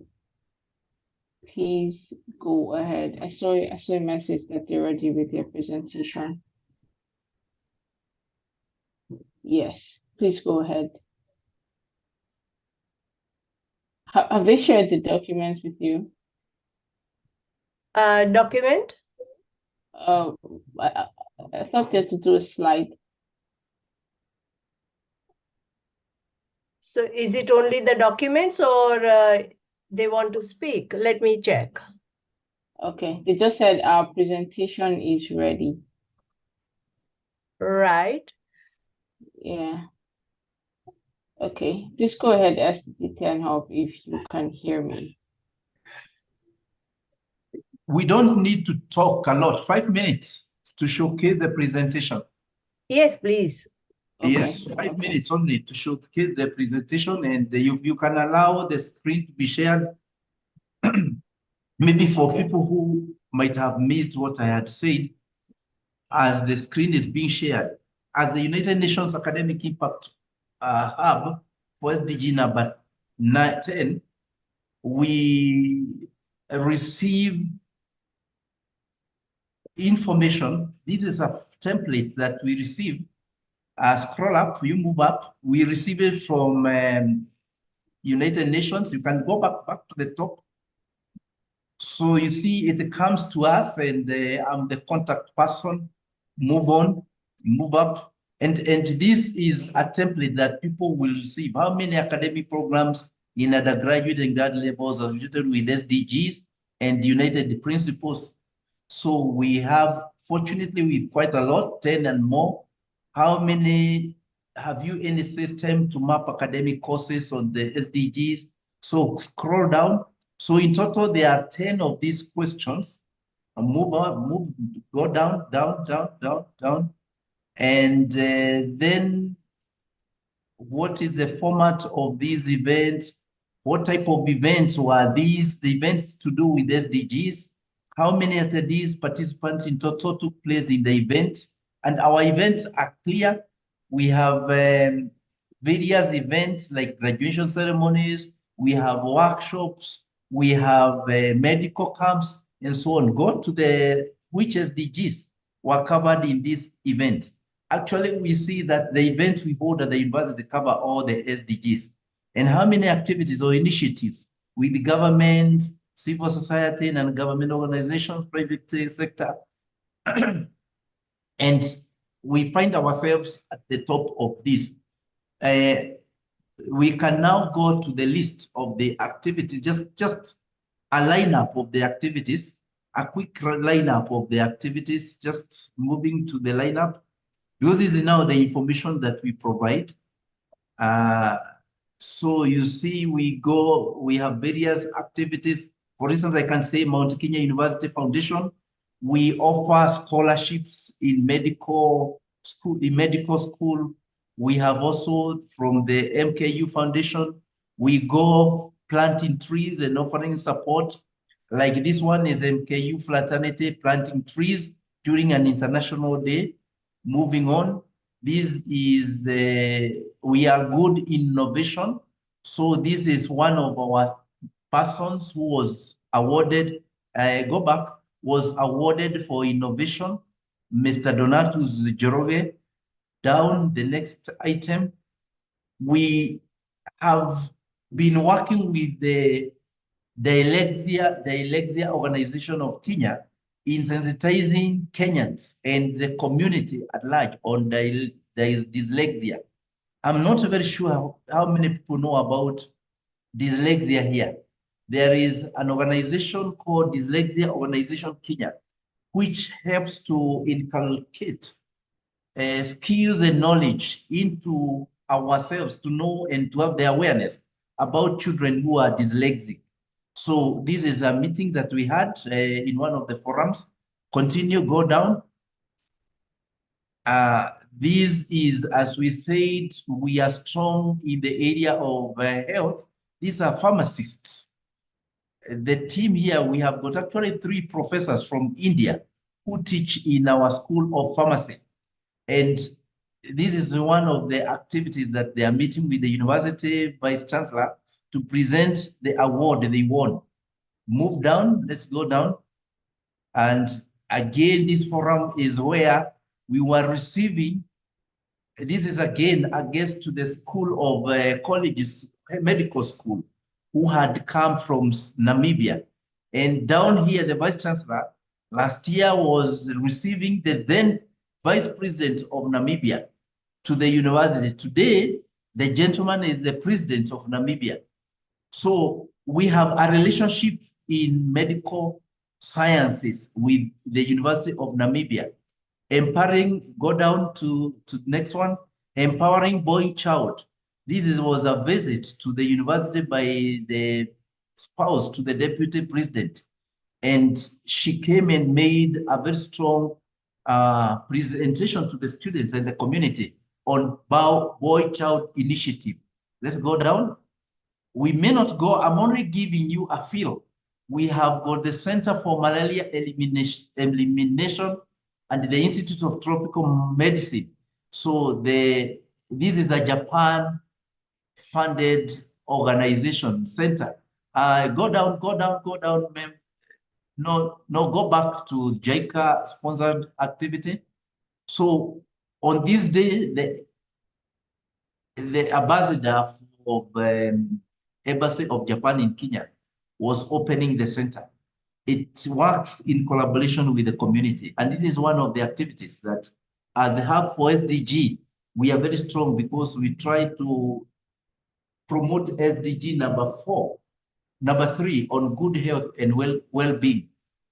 Scroll down. In the next one is, again, we also bring on board the concept, just talk there at the graduation ceremony.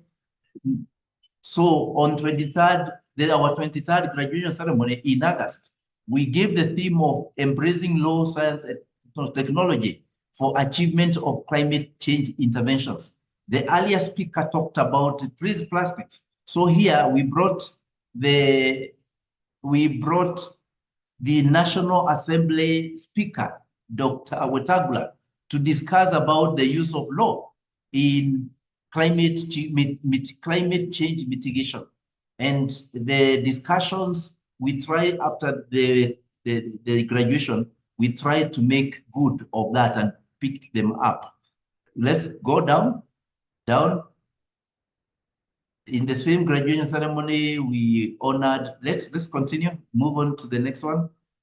And then here you see we hosted the Research Innovation Digital Agri Expo last year toward the end of the year, and 20 innovations and 10 poster innovations. Again, this is promotion of SDG number 9 on innovation, technology, and industrialization.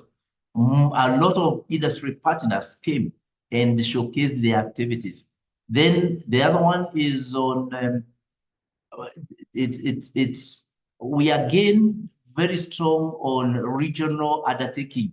This is on entrepreneurship and innovation. So let's scroll down. Summer school on entrepreneurial support to the youth in the country. Move on down. And climate action mitigation, climate change mitigation. Again here, the MKU Foundation sent some students to Kaptagat Forest to join in the presidential initiative of 15 billion trees. So go down, and again, strengthening the boy child, hosting a Man Enough workshop for young men in the university. Continue down.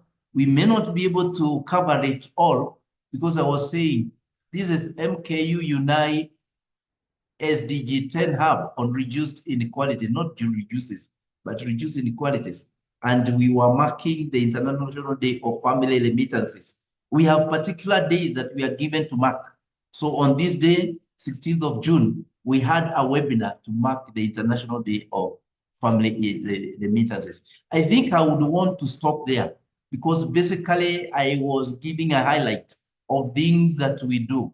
We work with organizations, we work with the industry, we work with private sector, we work with government agencies and the government officers, we work with other universities, national and international, to ensure that the communities get to know about SDGs, but also to support every motto. Maybe you can stop there. The university has put up a police patrol base along General Cargo Road, a point that was known not to be very secure. So by university contributing to this community, we facilitate, and everything that to do with this patrol base, including the washing and everything, is done by the university. We contribute to one SDG number 16 on peace, justice, and strong institutions. I think I could stop there, and maybe as we move to the next month interaction, I will ask for a whole 1 hour or 2 hours where we could have different people come and say what we do at the university. Thank you. My 5 minutes are over. And thank you for that opportunity. Thank you very, very much. Thank you. Thank you. Okay, so there are 3 pieces of information here. All right, so Dr. Tado says, I wish to congratulate Gsfn and Community Development and Sustainability Organization in Kenya, together with all the facilitators, for organizing this important workshop that contributes to operationalization of most SDGs, environmental sustainability, environmental protection, management, conservation, and enhancement, biodiversity concepts, applications, key indicators, quantitative measurements, index, etc. The tree planting, expansion, monitoring and evaluation, species advocating, community projects, carbon sinks, carbon offsetting, pollution, ocean pollution, plastic pollution, waste management regulations, etc., wetlands and other environmental best practices, community empowerment, peace and security training, rural development, farmers' capacity building, clean water project, resilient and sustainable agricultural systems, coffee, plant oil, tutoring. Okay, so he says these are very insightful topics and portray individual and collective efforts towards sustainability. Well done, Dr. Tadori Usoke, PhD, sustainability scientist and senior fellow at Center for Sustainability Studies in Eastern Africa, WCU, and Nkumba University, Uganda. Thank you so much, Dr. Tadori Usoke. Thank you, thank you, thank you. This has been very, very enlightening. Thank you so much. Okay, so what's next on our list? Thank you very much. I think Professor Mandari has to leave for his commitment to the university. I did this feedback form on a type form, but it allows only 10 feedback form for us when it is free. So I'm going to go for the Google form. So probably you will receive a Google form again. I think that would be more interesting to answer as well. And we will give out these forms at the end of this session. Okay, thank you. Do we have any speaker now? There are plenty of speakers who have opted for this session, but probably they are busy.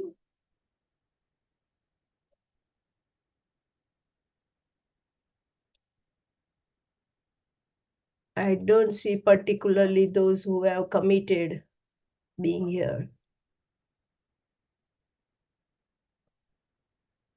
Yes, Karoli, are you going to speak?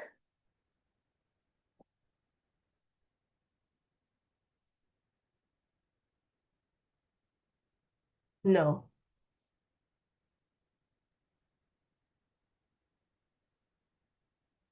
Yes, so there are plenty of issues, as we have already mentioned in our web page, and especially in environment management, sustainability. And I would like to just highlight 2 or 3 things, unless no one has to speak.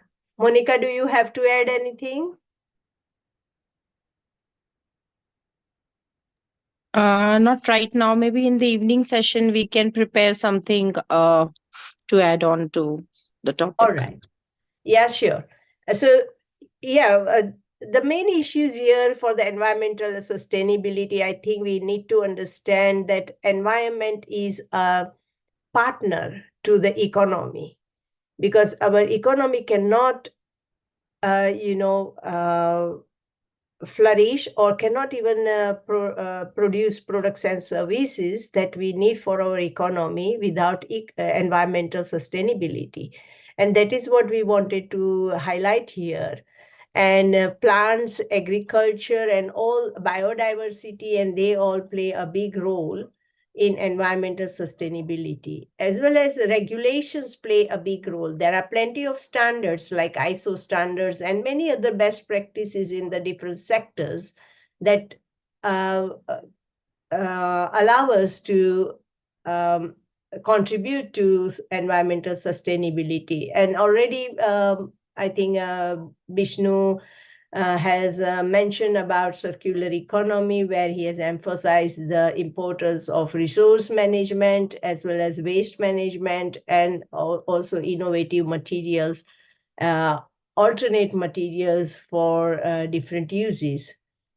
So I think that is where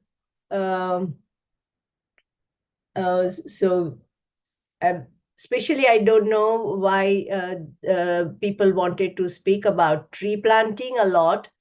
They have not appeared yet.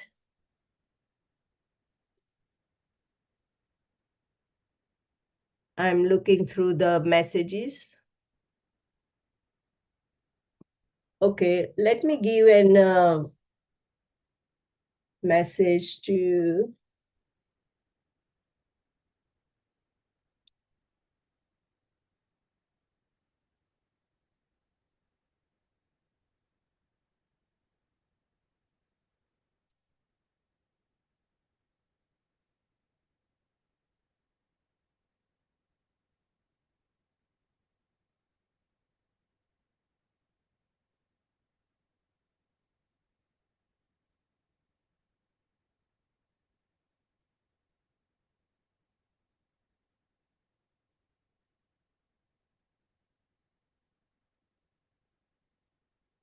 okay. With the tree plantings, there are plenty of tree planting projects going on, but the problem is to see whether this tree planting contribute to carbon emissions or they act as a carbon sink. Now, when we are planting any plant, when they are young, they definitely contribute to climate change. I mean, they contribute to carbon emissions. And when they go to the certain age, they are able to contribute as a carbon sink. Now, we have plenty of other people who manage this type of tree planting. And what is important in this, that we have to measure the carbon emissions from each plant and understand whether they are contributing to more carbon emissions, or are they allowing some carbon sequestrance. So that is the confusion that people are having. Of course, plants are important. Planting is very important because it also allows us to get biodiversity capital and so on. But there are proper standards we need to have. And also we need to have those planting in masses, in a sense of a huge planting should be there. Secondly, whatever the waste, again, produced while that also planting is done, we have to manage it properly such that it does not increase our carbon emissions, but we have to use it as a resource for another products and put it into a circular economy. Next, I would say pollution, which we heard really nice about for the plastic pollution from Alex, a very good presentation. Now, plastic is so much embedded within our products and services that we cannot live without plastic. If you look at your house products and services, each and everything has plastic in it. So how we are going to eliminate it. It needs a lot of innovation, lot of thinking, lot of alternate material testing and research and development within that area. So there are huge opportunities to look at those things, that how we can change the use of plastic into something more useful, and how we can increase the our product and services without having that adverse effect on nature or environment. We have found that we can use the plastic as we can reuse the plastic, but however, we haven't still found any substitute that can be environmental friendly and can exactly eliminate all the properties, or substitute all the properties of plastic. So there is again a huge research required. Secondly, there wetlands and nature-based solutions. They also act as a water body, special environmental, platforms that allow us to increase the biodiversity and environmental capacity. And so we have to make sure that they are not so contaminated, they are not reduced, and therefore conservation, protection, and enhancement comes a lot in here. We have to increase also the regulations that may protect them and increase their visibility as a capital, a nature capital. So these are a few things we have to look and make ourselves aware, and try to collaborate our strengths in whichever the subject we have, and try to find some connections going forward to increase our environmental sustainability. It will directly impact to lessen the impacts of climate change if we have a huge capital of environment. So I will stop here because I've given a broad area, a broad brush of this environmental sustainability, what I understand and where I want everyone to connect and find their way forward. So here I would like everyone to introduce them if they wish, in a way that how they can contribute or how they would like to collaborate with anyone. Are they inviting any partners? If anyone want to raise your hand and speak, you are most welcome to do that.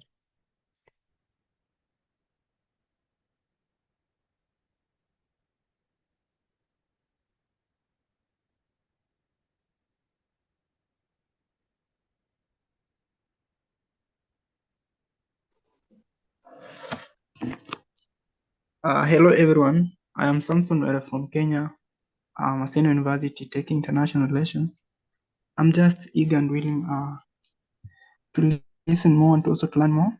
I'm waiting for that second session about community empowerment.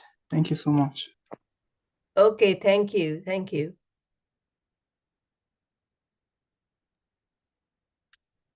Anyone else? Everyone. Yes, Lennox, do you want to speak? Yeah. Please. Hey everyone, I'm Lennox Monene from Kenya. I'm a student at Moi University taking human resource management. I think it's my first time to be in such a summit, and I have liked it. I will learn more, and I am an advocate for SDG number 1 and 2. So I might be willing to work with anybody to ensure that these SDGs are moving in the right direction. Thank you very much, Dr. Thank you. Thank you very much. Thank you. Would Dr. Todio Rusuke want to speak?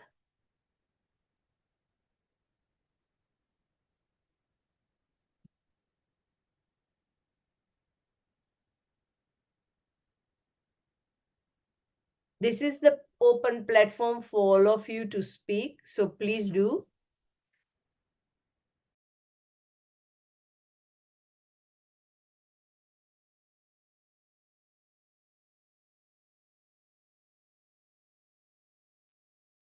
Please go ahead and share your thoughts, your ideas, your suggestions for collaboration. Please go ahead. You can unmute your mic and speak. Hi, everyone. Hi, Pauline. I am Pauline from Kenya. I work with you, the Talent and Enterprise Development Center based in Kenya within all the counties in the country.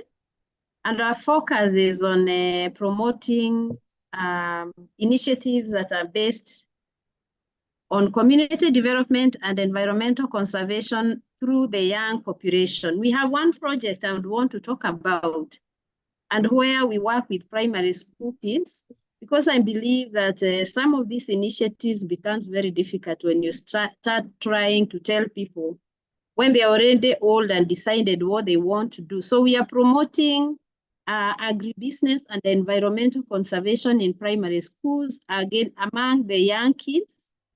And one of the projects that we have done is to train them on how they can start appreciating agribusiness as a source of employment towards their adulthood and as a means of food security, so that they can appreciate farming and agriculture as a respectable employment source. We've also been promoting environment because they are a very important component of population to participate in population, and they are very good change agents because whatever you train them, they are able to implement.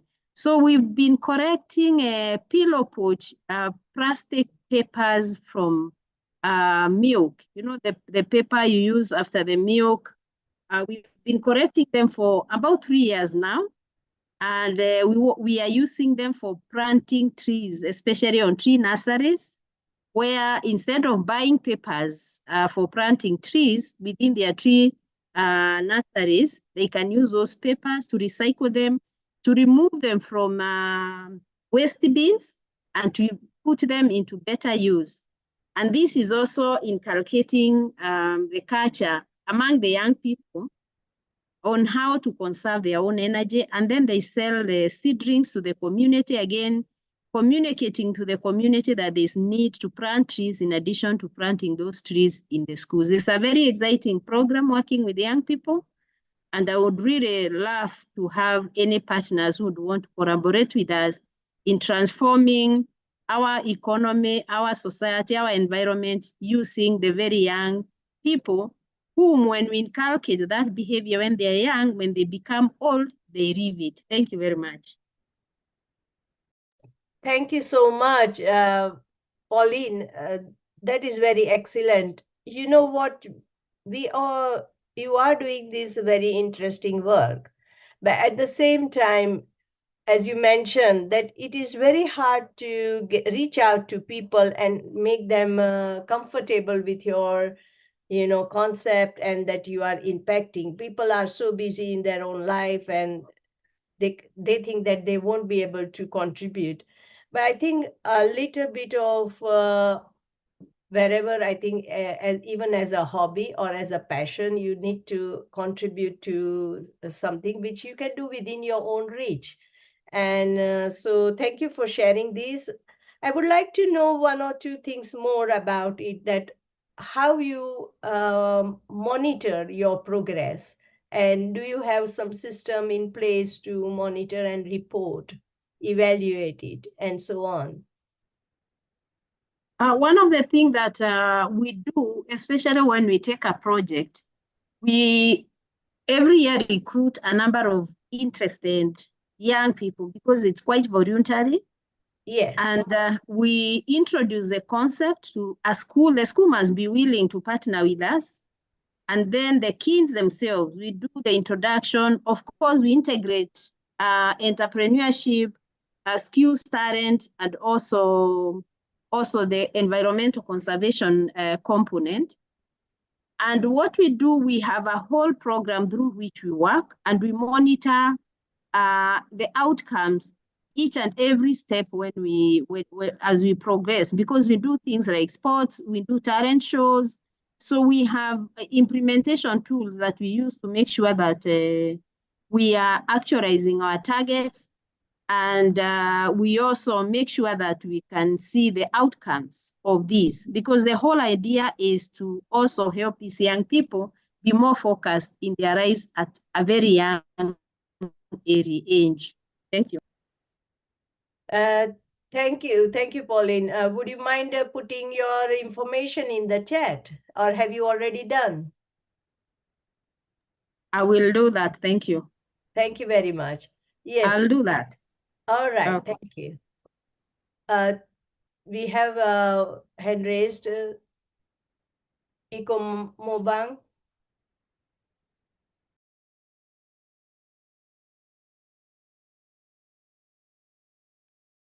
Yes. I would have to read that from Carolee. I think we have hand raised from 2 people, so probably you can invite them to speak. Okay. I don't know why my video keeps Okay, turning. it's Dr. Tadio Rosuke. Yes, and Samuel. Yeah. Samuel Yes. Tuko. Can I go first? Yes, please. Yes, please. Yes. Okay. Thank you so much for this opportunity. My name is Dr. Tadeo Rusoke. I'm a Ugandan conservation scientist, researcher, and sustainability fellow. Well, I've been a member of the Gsfn Global Sustainable Futures Network since 2021, and I'm grateful for our founder, Dr. Renuka Takori, for always organizing these insightful discussions. Now, before we forget, Pauline Ingari, maybe we could collaborate with Pauline because we do many roles, but here in Uganda, I'm also working with the wildlife clubs of Uganda as the executive director. And we work with about 12,000 clubs, which are based both in primary schools, secondary schools, and universities, to promote conservation education and public awareness. So most of the things we do like this, it is similar to what Pauline Ingari has highlighted: tree planting, establishing school gardens, backyard farming in schools, mobile education units, then distributing education materials in schools, and generally promoting environmental conservation through education, music, dance, and drama, and all that kind of thing. So here in Uganda, we have a reach of about 150,000 learners.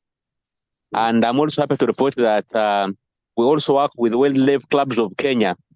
That is Dr. Margaret Otieno. And I have been to Kenya before on some of these similar engagements. Why I was interested in Pauline's presentation, we could work with her because also in Kenya, we're already working with the Center for Education in Sustainability Sciences. That is at El Shameya in Naivasha. Every August, we always choose 1 week.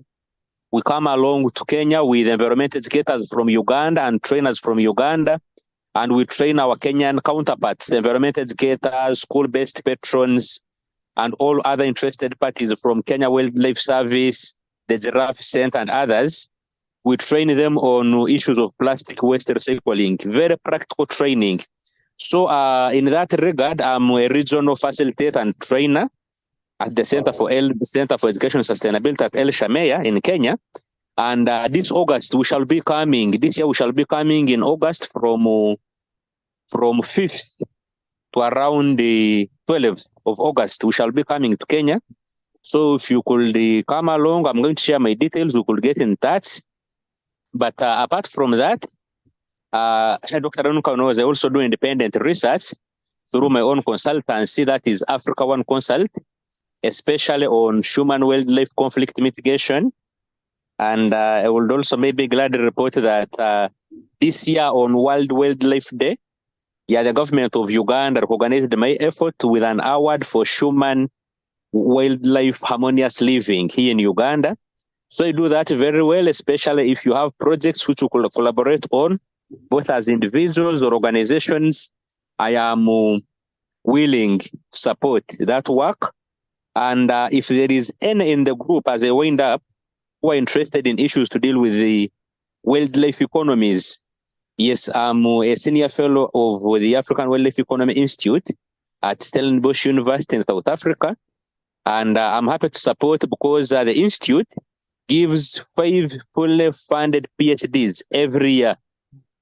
So those who are interested in upgrading your studies, we do that. We give fully funded PhDs in wildlife economies at the African Wildlife Economy Institute that is in Stellenbosch University. So for this year, the opportunity is still open, but for last year, we already selected. So ideally, I also believe in the spirit of networking. That's why I joined the Gsfn.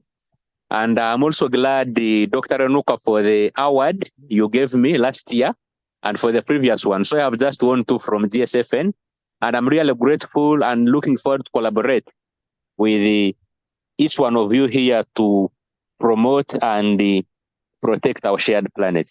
Thank you so very much.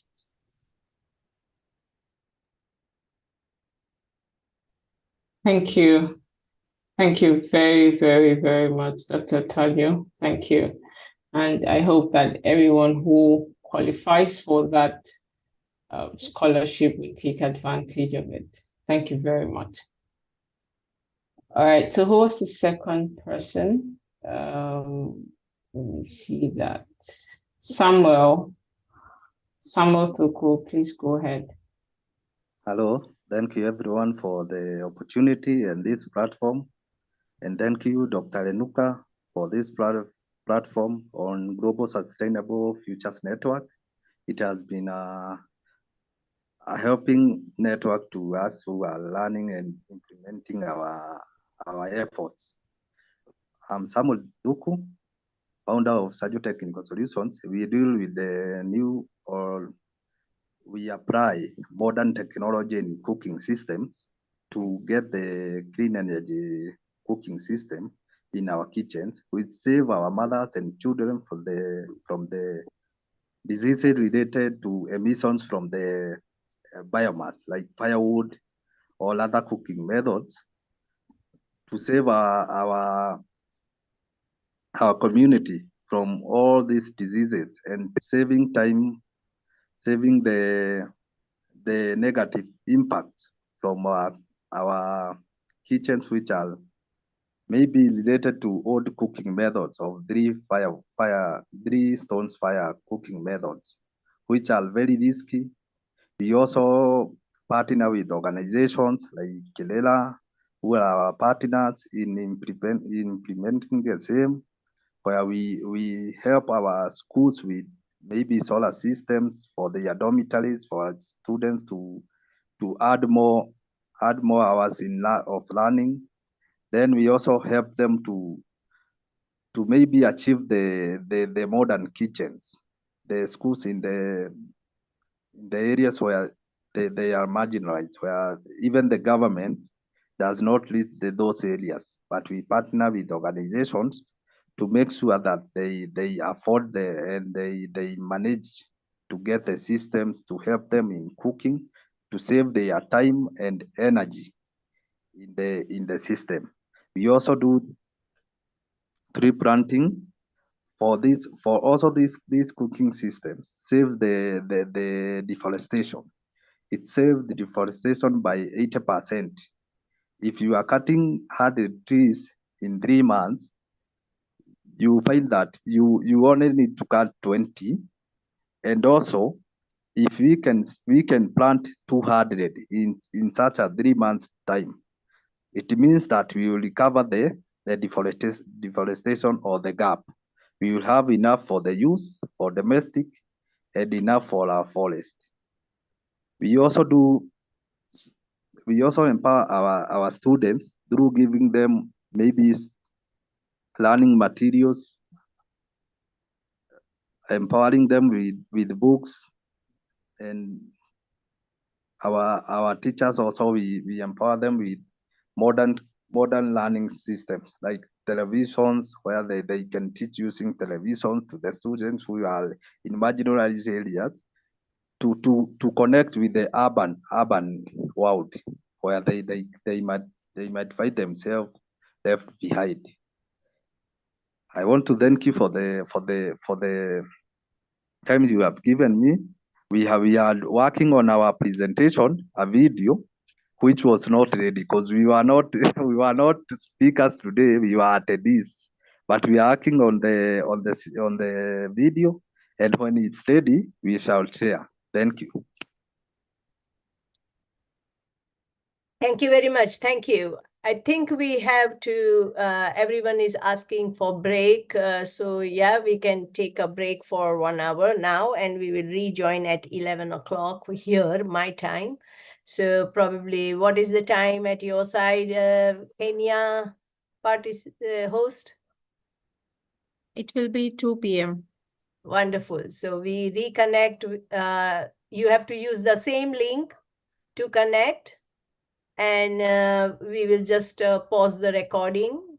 Maybe we can stop and then we can reconnect next time. So yeah.